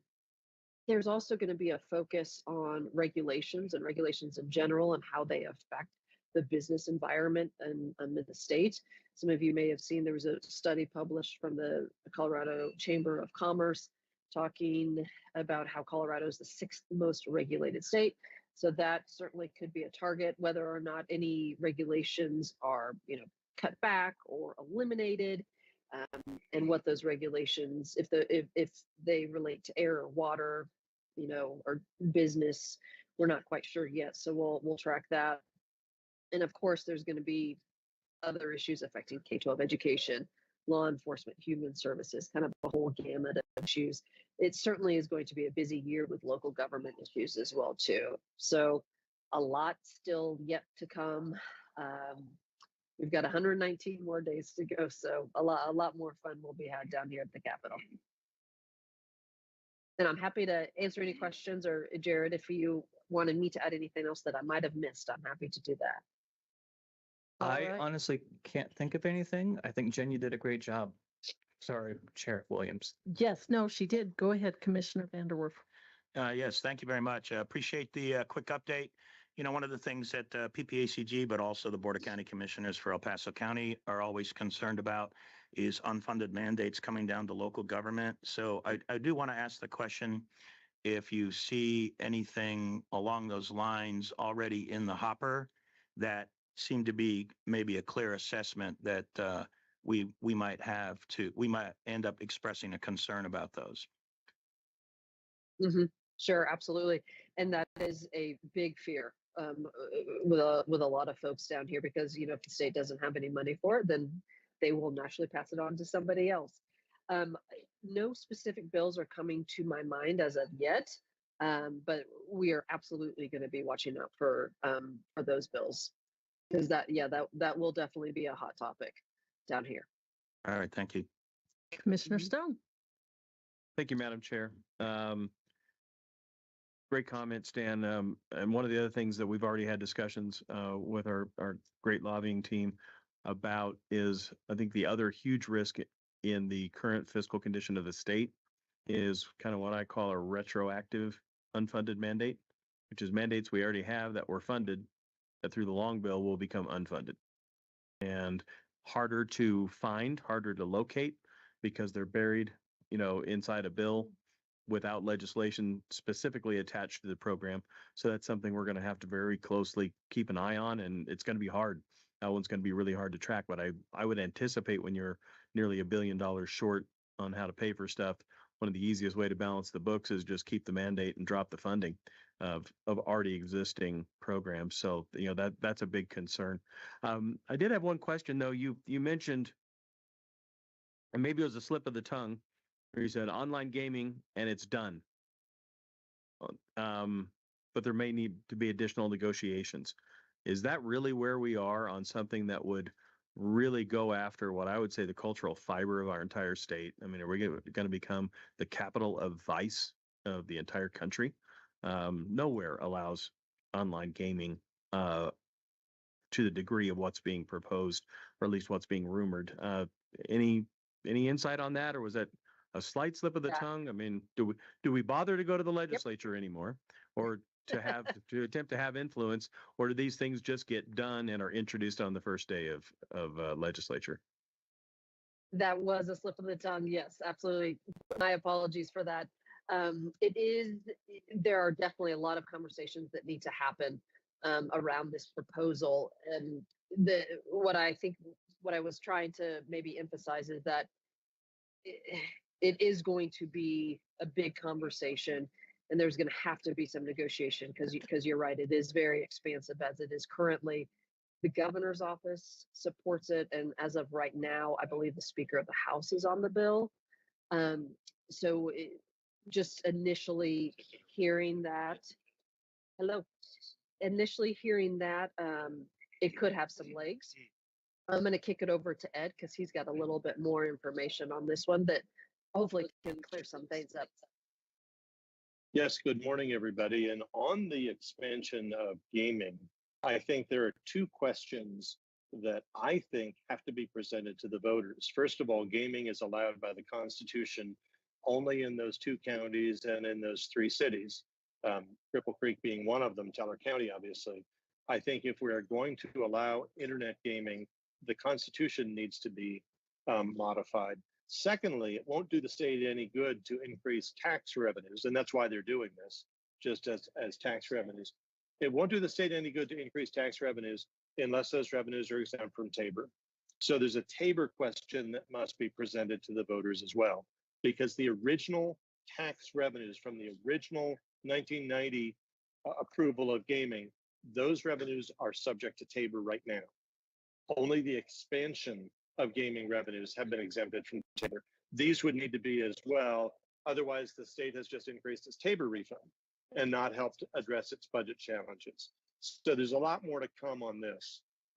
We shall see, but I think about 5 or 6 states have authorized internet gaming, and they have raised some money out of it, which is why Colorado is looking in that direction. Thank you, Ed. Appreciate it. And in all likelihood, I don't throw you guys into a rabbit hole. It's probably not a PPACG issue.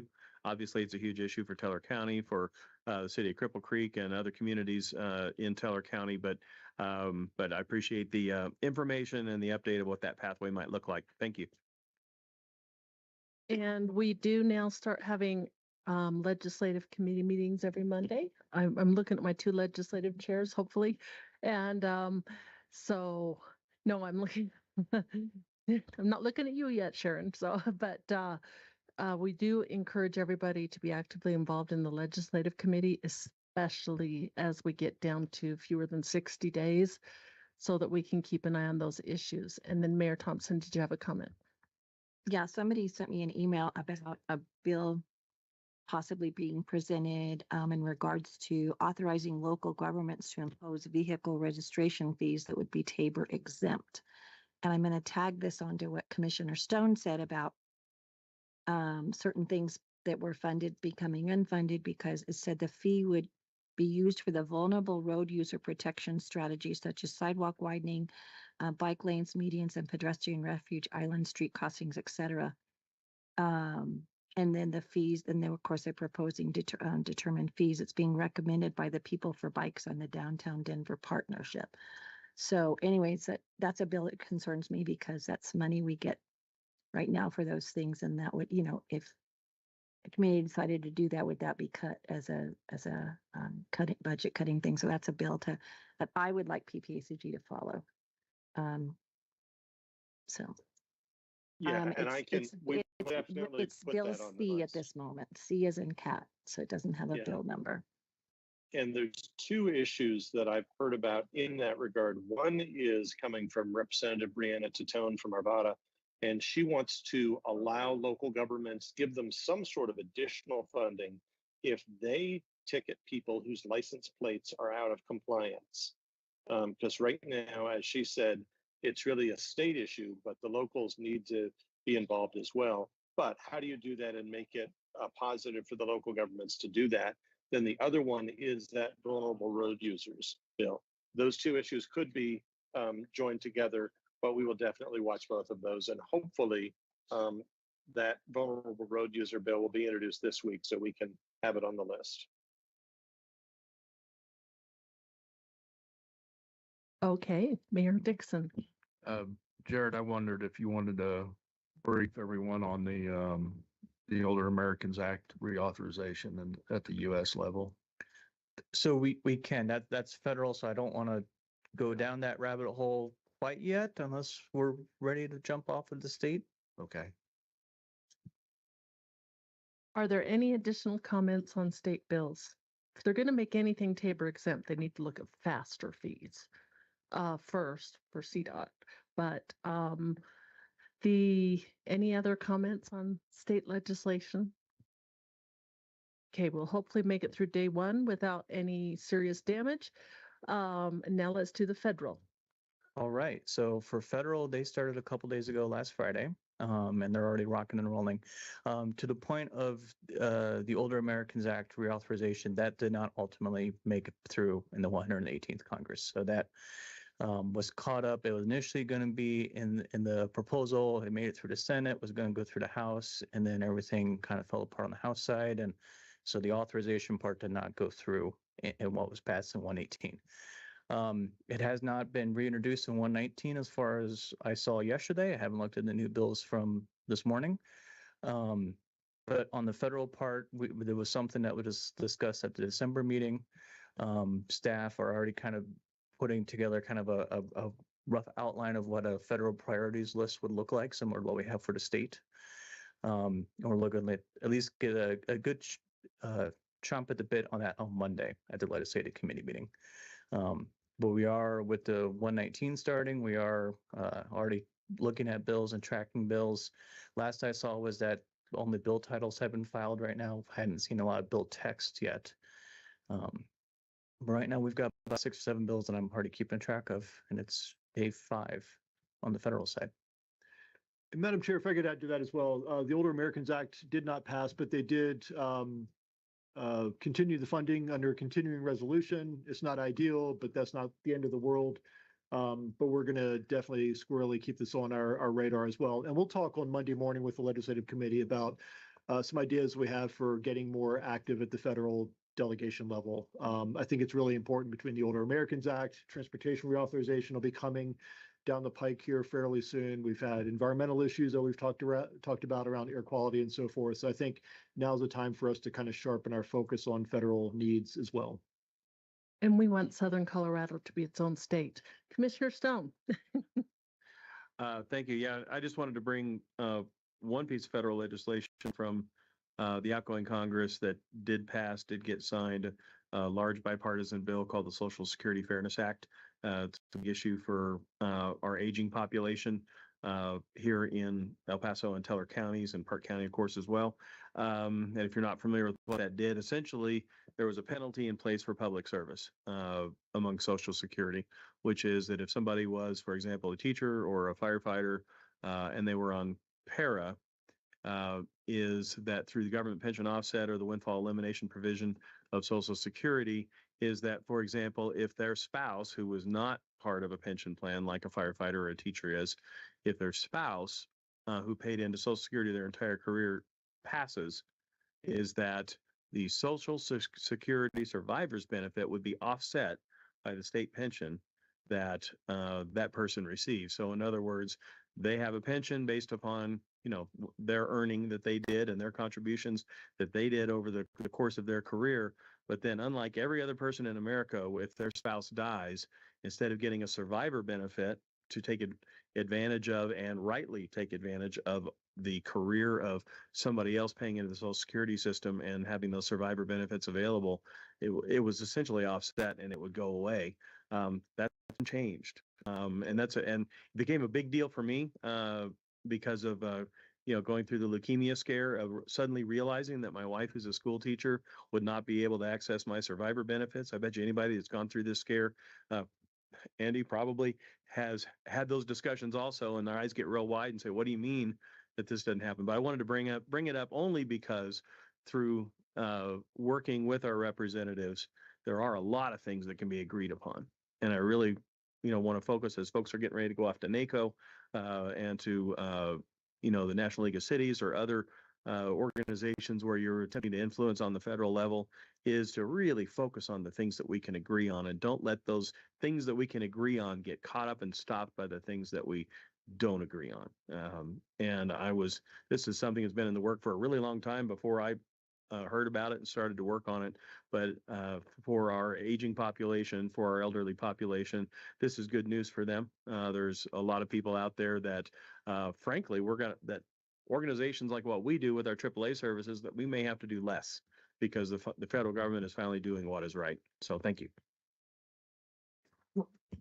Okay, any additional comments on legislation? Thank you very much. And if you'll forgive me, one last plug for Monday, 8:30 a.m. For those who aren't already getting our federal updates every week and already on the distribution list, if you want to, just let me know. It's really easy to add people in. And it's all are welcome. But thank you. Thank you for all your hard work on that. Okay, 7A, other reports and minutes. So we have several that are just included in our packet. There is, I don't know if Hannah Parsons has joined us for CDOT monthly update, or as if someone's here for CDOT monthly update. Okay, all right. And I have a slide up, CDOT projects within the Pikes-Peak Area Council of Governments. But that's in our packet.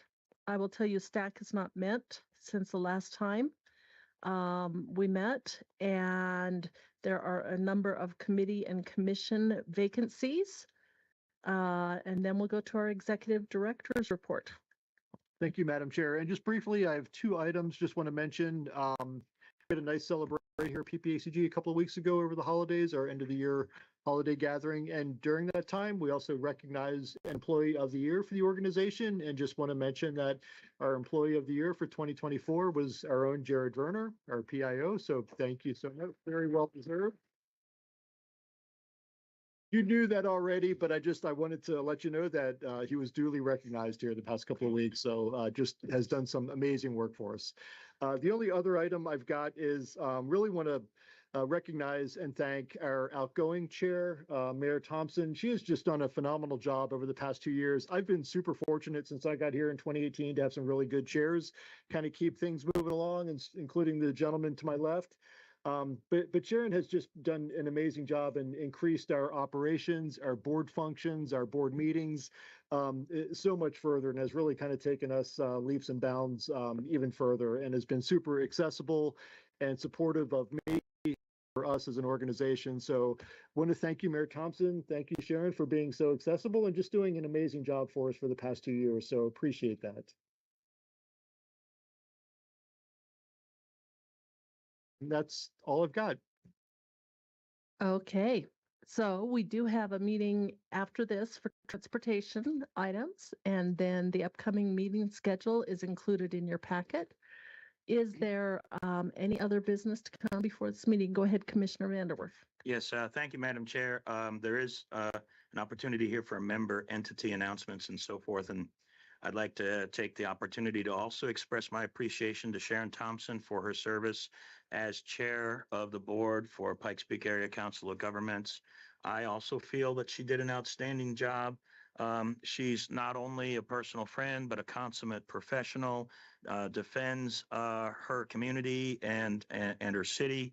And I feel like she did a great job continuing to carry good service on behalf of the citizens of all of our cities and counties in running and helping to chair this board. So I just personally and professionally wish to thank Sharon Thompson for her great service over the last 2 years as the chair of this board, and thank you so much for that. Go ahead, Commissioner Stone. Yeah, also on the member entity announcements, and I know that probably Mayor Durham would talk about it as well, but I do want to point out that even though the holiday season is over, it's not over in the mountains, and that there's ice castles up in Cripple Creek, which are pretty awesome, and there'll be an ice festival coming up as well, and lots of great things going on up in the mountains. So I want to invite everybody to take advantage of this wonderful season and to head up there and do those things. But also want to express a lot of gratitude to Mayor Thompson. And I can't tell you the number of times over the last couple of years where I get a phone call or a text saying, "Can you call me, please?" And it's generally a "Did you know this?" and the "Did you know this?" A lot of times I didn't know what it was that she was calling about, and so the ability of her to reach out and make sure that people are informed, and then to really build coalitions is unbelievable. And I think as chair, also your ability to be chair, but then also as Stan said, you to not defend, but really is to support Fountain, because there's defense and then there's being an advocate, which is different. And you fulfilled all of those roles and continue to, obviously, as mayor. So appreciate your continued participation on the board. And Stan, I also, to you, I know this is your last week as a county commissioner. Obviously, you've spent many years of service to this organization as well as to the residents of your district and to the residents of El Paso County. And it's been a pleasure serving with you. And I just want to wish you the best in whatever your future endeavors are. I know you'll be successful in those. I personally am going to have a hard time keeping up with Sharon, so lower your expectations just a little. I'll help you. Oh, thank you. Okay. Any further comments? Go ahead, Mayor Dixon. Yeah, ditto everything that's been said about both Stan and Sharon. I think Sharon's I think we both have each other on speed dial. So Green Mountain Falls, as you're aware, we lost our town manager, but we should have a new one. We're about 99% there by February 3rd. His name is Caleb Patterson, and he comes to us from West Cliff. So yeah, though there's only just one little I to be dotted, and then it's a done deal. We will be having a special election later this year, and so I'm going to be going fishing for salary data to try to see if we need to somehow adjust our revenues to be even remotely competitive with salaries. So more to come. And Councilmember Avila. No, it's not. Okay. There you go. Go for it. Thank you, Madam Chair. So I needed to express my appreciation of you, Sharon. Where are you? In the room? Not down there? Thompson, Mayor Thompson. You really were such a great chair, and that you're so experienced. You have a lot of knowledge. You kept the, what do you call it? The cats, what's that thing? Where you heard the cats really well. Didn't let us go off the rail and get into these topics and have these long meetings. So I really appreciate that we were boom, boom, boom, yet we're able to discuss most of the issues that came up and to vote. And I just like the way you handled it. So yes, Holly, you have some shoes to fill. But you've been a Madam Chair for PPRTA, done a great job. So I just want to let you know, I really appreciate all that you brought to the table and to this organization. Thank you. All right. Thank you very much. Go ahead, Mayor. First of all, thank you, Commissioner Stone, for bringing it. Please come up to Cripple Creek. Ice Castles is going on probably through the end of February, possibly into the beginning of March. It's a great event. We've had great numbers so far, and it's substantially helpful economically, especially for our small businesses in the wintertime. Secondly, we are making significant progress as far as addressing our housing needs with the Gold Camp Housing Partners 501c3. And so we're delving into our first Prop 123 project. So that's a lot to navigate. It's very, very new. I think everybody's learning, including the state, on how to make this work. And so I'll be happy to come back with more positive news on that down the road. I just want to thank you, Sharon, so much for you. I was so nervous the first time I came to the PPACG meeting. I just celebrated my 1-year mayorversary last Friday. And so you were one of the first people I met when I walked in the door. And just thank you for making me feel so welcome as I am learning. And it's just been really wonderful spending time with you, and also on the mayor's caucus calls. Just really appreciate your work on that. And then Stan, I know that we met previously, but I just want you to know that you gave me a piece of advice that I've really taken to heart, and the words were always a statesman. And so please know that that is something I've really internalized, and every action I take as mayor, your voice and those words are ringing in my head every time. So, and just thank you to everybody for being so gracious in my first year as I'm still figuring things out, but I've learned a lot from all of you. So thank you for that. I think we might be ready for an on the road up at Cripple Creek with an overnighter, right? Because I hear they have great food at those hotels. Okay, any other comments? I'll just say a quick thank you to Sharon and Stan, both of you. It's been a pleasure.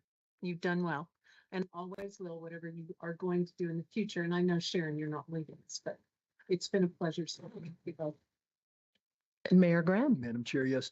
Without sounding like a broken record, I want to express the appreciation of my constituents to Sharon and Stan both. It's been a pleasure for me to work with you, and a lot of people who don't have much personal experience with you or any have benefited from your leadership, your guidance, and your wisdom. And so you won't have the opportunity to hear thank yous from them, but please accept mine on behalf of them. Thanks. Okay. All right. With that, any further comments? I think we are adjourned, and we'll move into a long-range transportation plan workshop at, should we say 11:15, or do you want to wait till 11:20? 11:15. Okay, 11:15. Thank you.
Good morning, everyone. Just a time check. We're at 11:20 a.m. 11:20 a.m.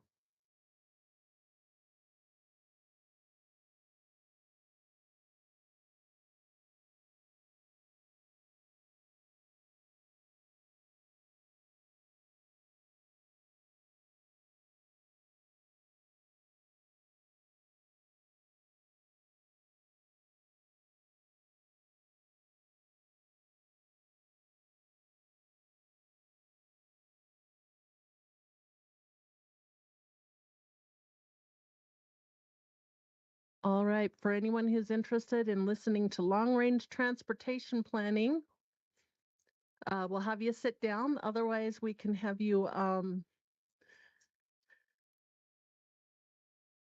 move to the lobby.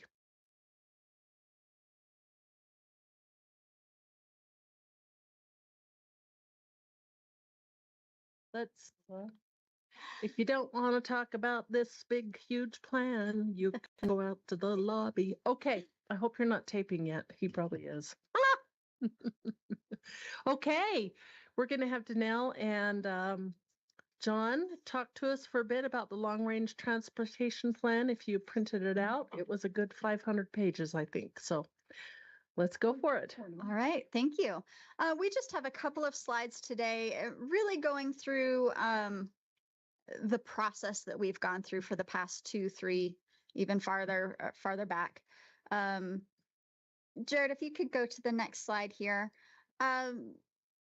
Just as a reminder to all of you, we've talked about it before, but this LRTP is really intended to be highly collaborative. It's intended to rely very heavily on existing projects, existing plans and studies, and that the work that has been done by our local jurisdictions. So a lot of times we call it the component plans, these kind of dots that go around the congestion management process, all of our local plans from all of our cities, towns, and counties, the tri-county study, the freight study, the transit plan, the specialized transportation plan, and then the active transportation plan. And all of those efforts really feed into the LRTP. So a lot of times we get questions about, well, where did these LRTP projects come from?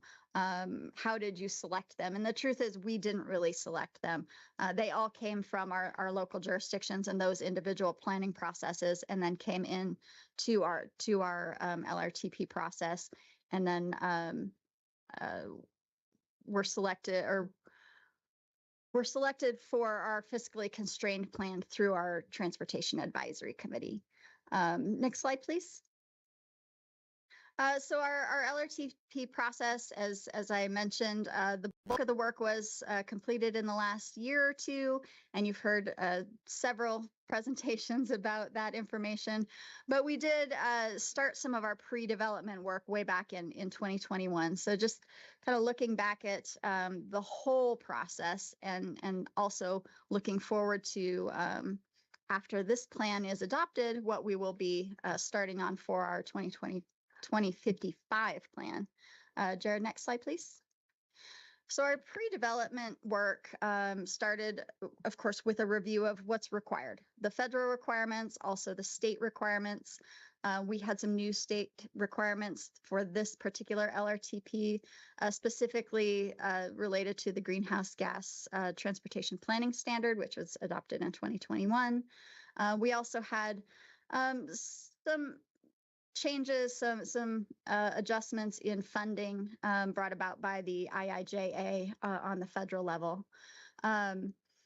In the 2021-2022 period, we did a peer review of other like MPOs and their regional transportation plans. So we looked at ones in the state, DRCOG, North Front Range, Grand Valley, and Pueblo. But we also looked outside of our area at places like Salt Lake, Tucson, Albuquerque, some of those other places to see what have they done, what was done well, what would we like to emulate, and kind of pull together some of that information.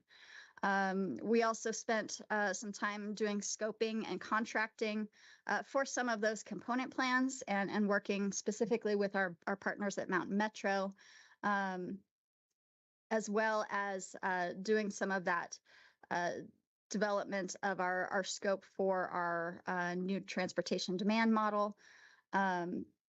We also updated our Title VI and Environmental Justice Plan and the Limited English Proficiency Plan here at PPACG that was adopted in May of 2023.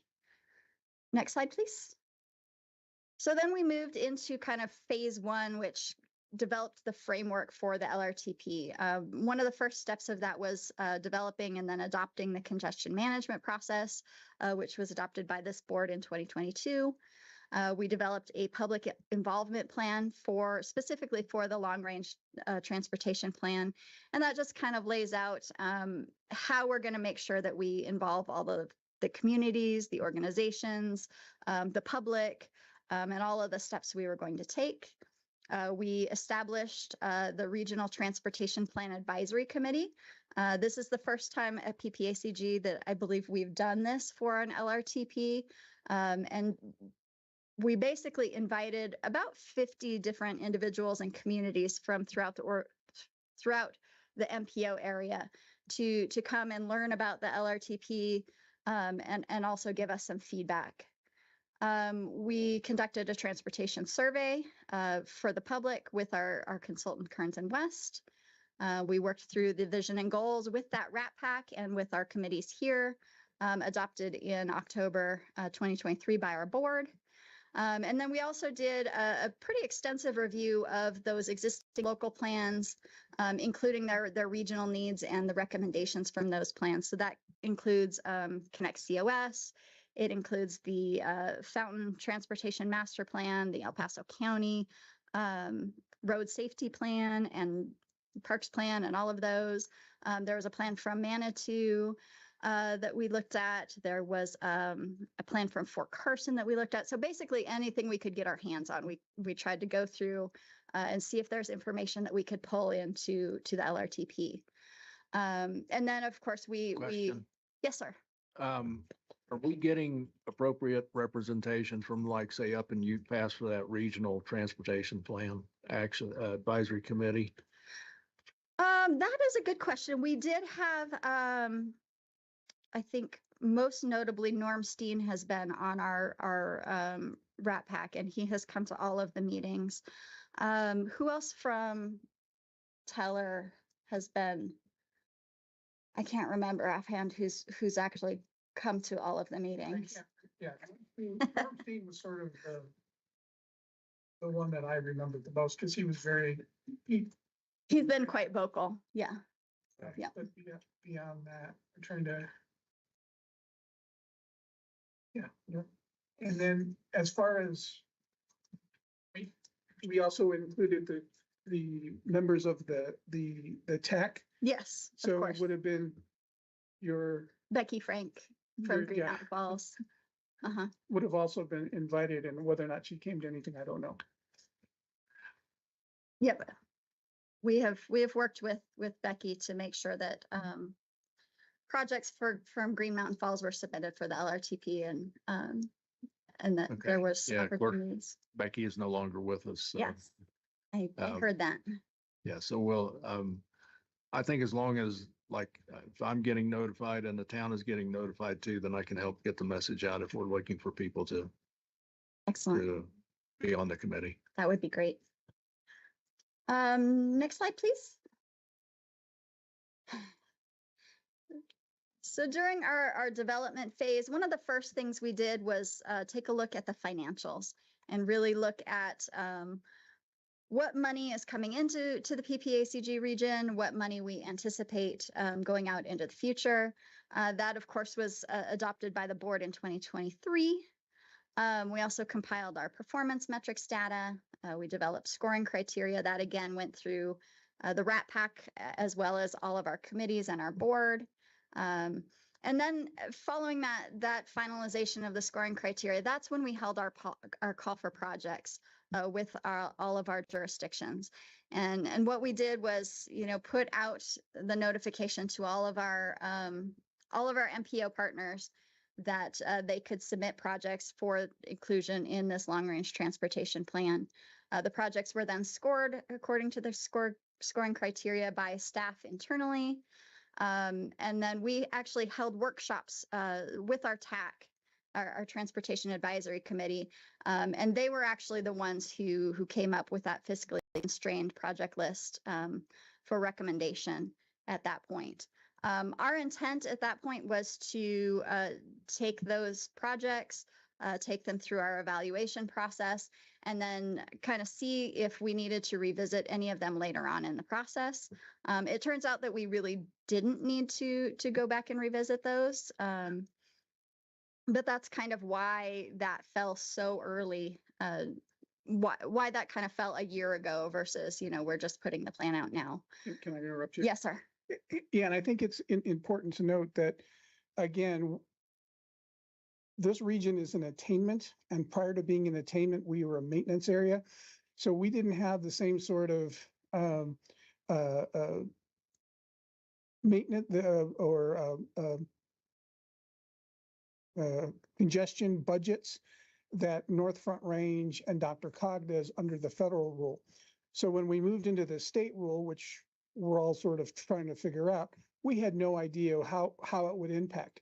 So we tried to get done early.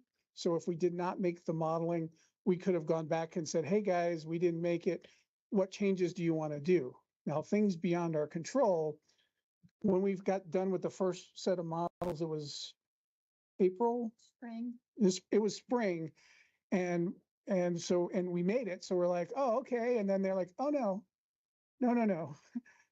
That's not what our intent was. You need to sort of redo it. So while it seems like we're sort of last minuting it, we actually had enough time that if we didn't make the modeling, we were going to come back to the jurisdictions and say, how do you want to adjust the plan? But there was some learning curve that had to happen. And again, we'll take part of it, right? We didn't know what it was. So we had to sort of negotiate back and forth, and CDOT wanted us to sort of change this and change that and everything else. And by the time we finally got done, here we are. So I just wanted to, maybe I'm more nervous about it than I should be, or more overly apologetic than I should be. But again, I just want to make sure everybody knows it's not like we sort of waited to the last minute and we created an emergency and we're like, hey, this has to get done next month. It is, we had every intention of doing it, getting the results, and then coming back and making adjustments. It's just, again, things beyond our control drove the timeline, and that's where we're at. So I just wanted to throw that out to make sure everybody was clear. It certainly could have gone another way. If we didn't make the modeling, we would have come back and said, hey, what projects do we take out? But we did make the modeling, and so that's where we're at. And I apologize for interrupting you. You were on a roll. Question, if I may. John, okay, I think I sense a certain degree of anxiety and perhaps relief that you're coming to the end of this. Are there any big risks relative to getting this done that we should know about? Or so, as Danelle had mentioned during the planning meeting, on February 1st, our long-range plan is non-compliant, which doesn't mean it stops functioning. We don't just throw it out and say, we have no plan. We continue to have a plan come February 1st, but it is what the feds like to call a non-compliant plan because it falls outside of the update every 5-year requirement. You cannot, by federal rule, you cannot amend a non-compliant plan, nor can you take actions that are dependent on a compliant plan. All this basically means is we cannot do TIP amendments come February 1st. So again, if we've got a big road project and we send out all of the RFPs and we get all the things back and they're all over and they need to adjust the project scope or they need to adjust the project amount, they cannot do a TIP amendment, so they can't move forward with that project as is, and so it could delay projects. Additionally, in theory, if there is an emergency need because of some sort of natural event where the feds come and say, yeah, we're going to give you money, but you have to have it in your TIP. In theory, you also couldn't do a TIP amendment for that. But again, it's the Fed's rule, right? So if the Feds really want to give you money, they could give you a waiver on the rule. So I don't want to scare people with that, but that is like another conceivable sort of thing. If the plan goes, if a non-compliant plan goes on long enough, you would not be able to adopt a new tip when the tip comes to the end. And again, not having a new tip is not the end of the world, but what happens is then you cannot add new projects, you cannot shift funds, you're only sort of stuck with whatever was in the tip at that time. So it is kind of a big deal, and it can hamper a lot of the federal projects in the region. Again, if you've got PPRTA, if you're lucky enough to be a PPRTA jurisdiction, and it's got PPRTA funding, you can continue. But if you're dependent on federal dollars, the plan should hopefully will be adopted in February. But if it's not, we can figure out how to move forward. But it is in our best interest to get it adopted in February, which is why we're having this workshop. This is why we're having a virtual TAC and CAC meeting after the end of the 30-day public comment period. So when we come to you guys in February and say, here's the plan, we've done everything we're supposed to do. If you're comfortable with it, please vote yes. And hopefully you will all be comfortable with it and we'll be able to adopt it in February. But hopefully that answered the question. I think so, yes. Thank you. That's helpful. And if Appreciate I could just add one more thing to that, the one thing that's on the critical path that could be a potential roadblock, but we don't think it will be. We had a great conversation with the Transportation Commission last month at their workshop. Danelle and John and Will, especially Will Mast, our modeling lead, did a phenomenal job presenting our plan and everything that went into pulling it together and the collaboration and all that good stuff. So they'll take it up for final approval of the GHG report next week. That's the one risk that's out there, is for some reason, if it doesn't get approved or whatever, that could gum up the works a little bit. We feel really confident about that. So pending their approval next week, then we'll be back for adoption with our board in February. Great, thank you. That's also helpful. Yes, and I will say that we have been making the TAC aware of this. We've chatted with them. We've actually processed several tip amendments, knowing that just in case we were to go into non-compliance, that they would have their tip amendments done before that period. So we've been mitigating it to the best of our ability. The rest of the development slide here is mostly just listing some of those component plans that we've worked on, both our staff and also working with MMT.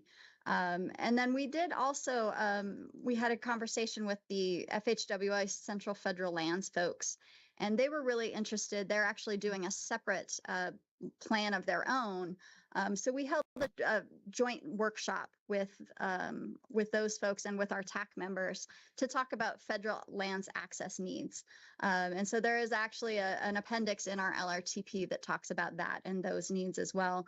If anybody's interested, I can certainly connect you with Central Federal Lands. I'm sure they would be happy to also give you their full plans. Next slide, please. As I mentioned, after we got those projects kind of set in draft form, a lot of the work went into modeling those projects, making sure those projects were reflected properly in the new travel demand model. We did some equity analysis assessment of all of the projects to make sure that there was no particular region of the MPO that was being left out or was being disproportionately impacted. We put a lot of time and thought into that greenhouse gas analysis, working with CDOT very closely on the requirements. And then, of course, we developed as you mentioned, 500 plus page document integrating all of those component plan pieces. And we did also hold some consultations with some member agencies, most prominently the military folks. We wanted to really make sure that their needs and their interests were reflected in the LRTP. Next slide, please. And then that kind of brings us to where we are now. So we've assembled the draft for public comment release. Since the board has agreed to allow us to release that, we will open that public comment period on January 10th. We will have the LRTP available, the executive summary available on the website. We'll have a virtual open house. We will also hold, we're planning 4 in-person open houses. The main one will be here at the PPACG in this room here on January 21st. We're also planning, and thank you very much for allowing your staff to work with us. We're working on meetings in Fountain, Monument, and Woodland Park, so that we kind of spread around where folks can come and learn about the plan. As John mentioned, we will be holding special TAC and CAC meetings to review those comments so that they can see the full list of comments prior to bringing it back here for potential adoption. I think that is everything that we have in this slide deck. Jared, is there one more slide? This was just kind of a contents. You've seen this slide before, but we really just wanted to provide plenty of time for any members of the board to ask questions. If there's particular content you're concerned about or you have questions about, we wanted to make sure that we are available, that MMT is available, and that, again, as John said, that everybody feels as comfortable as they can with the plan, and that all of your needs and your interests are heard.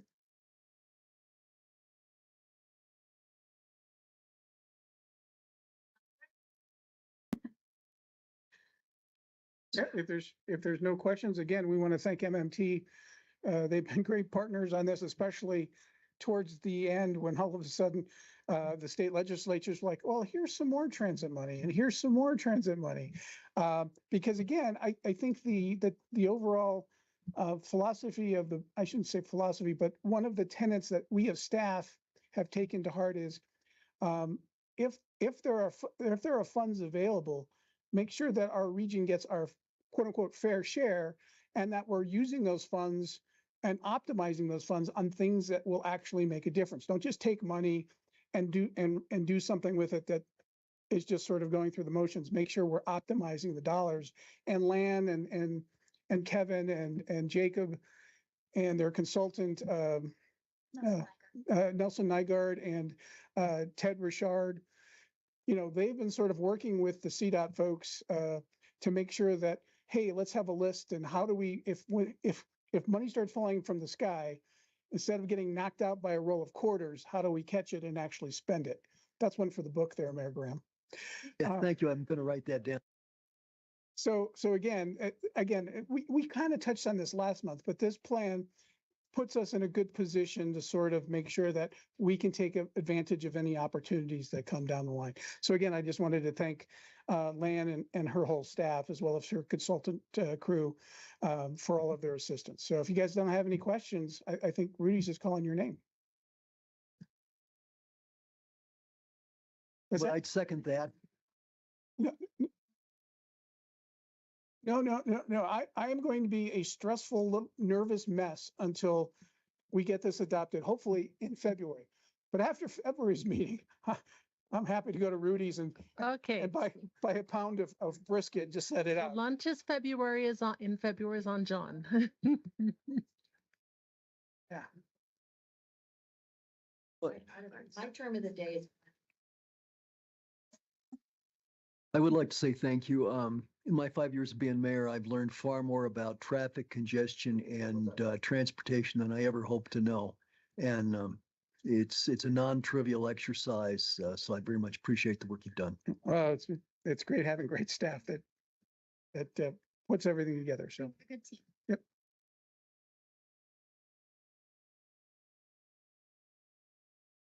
Thank you.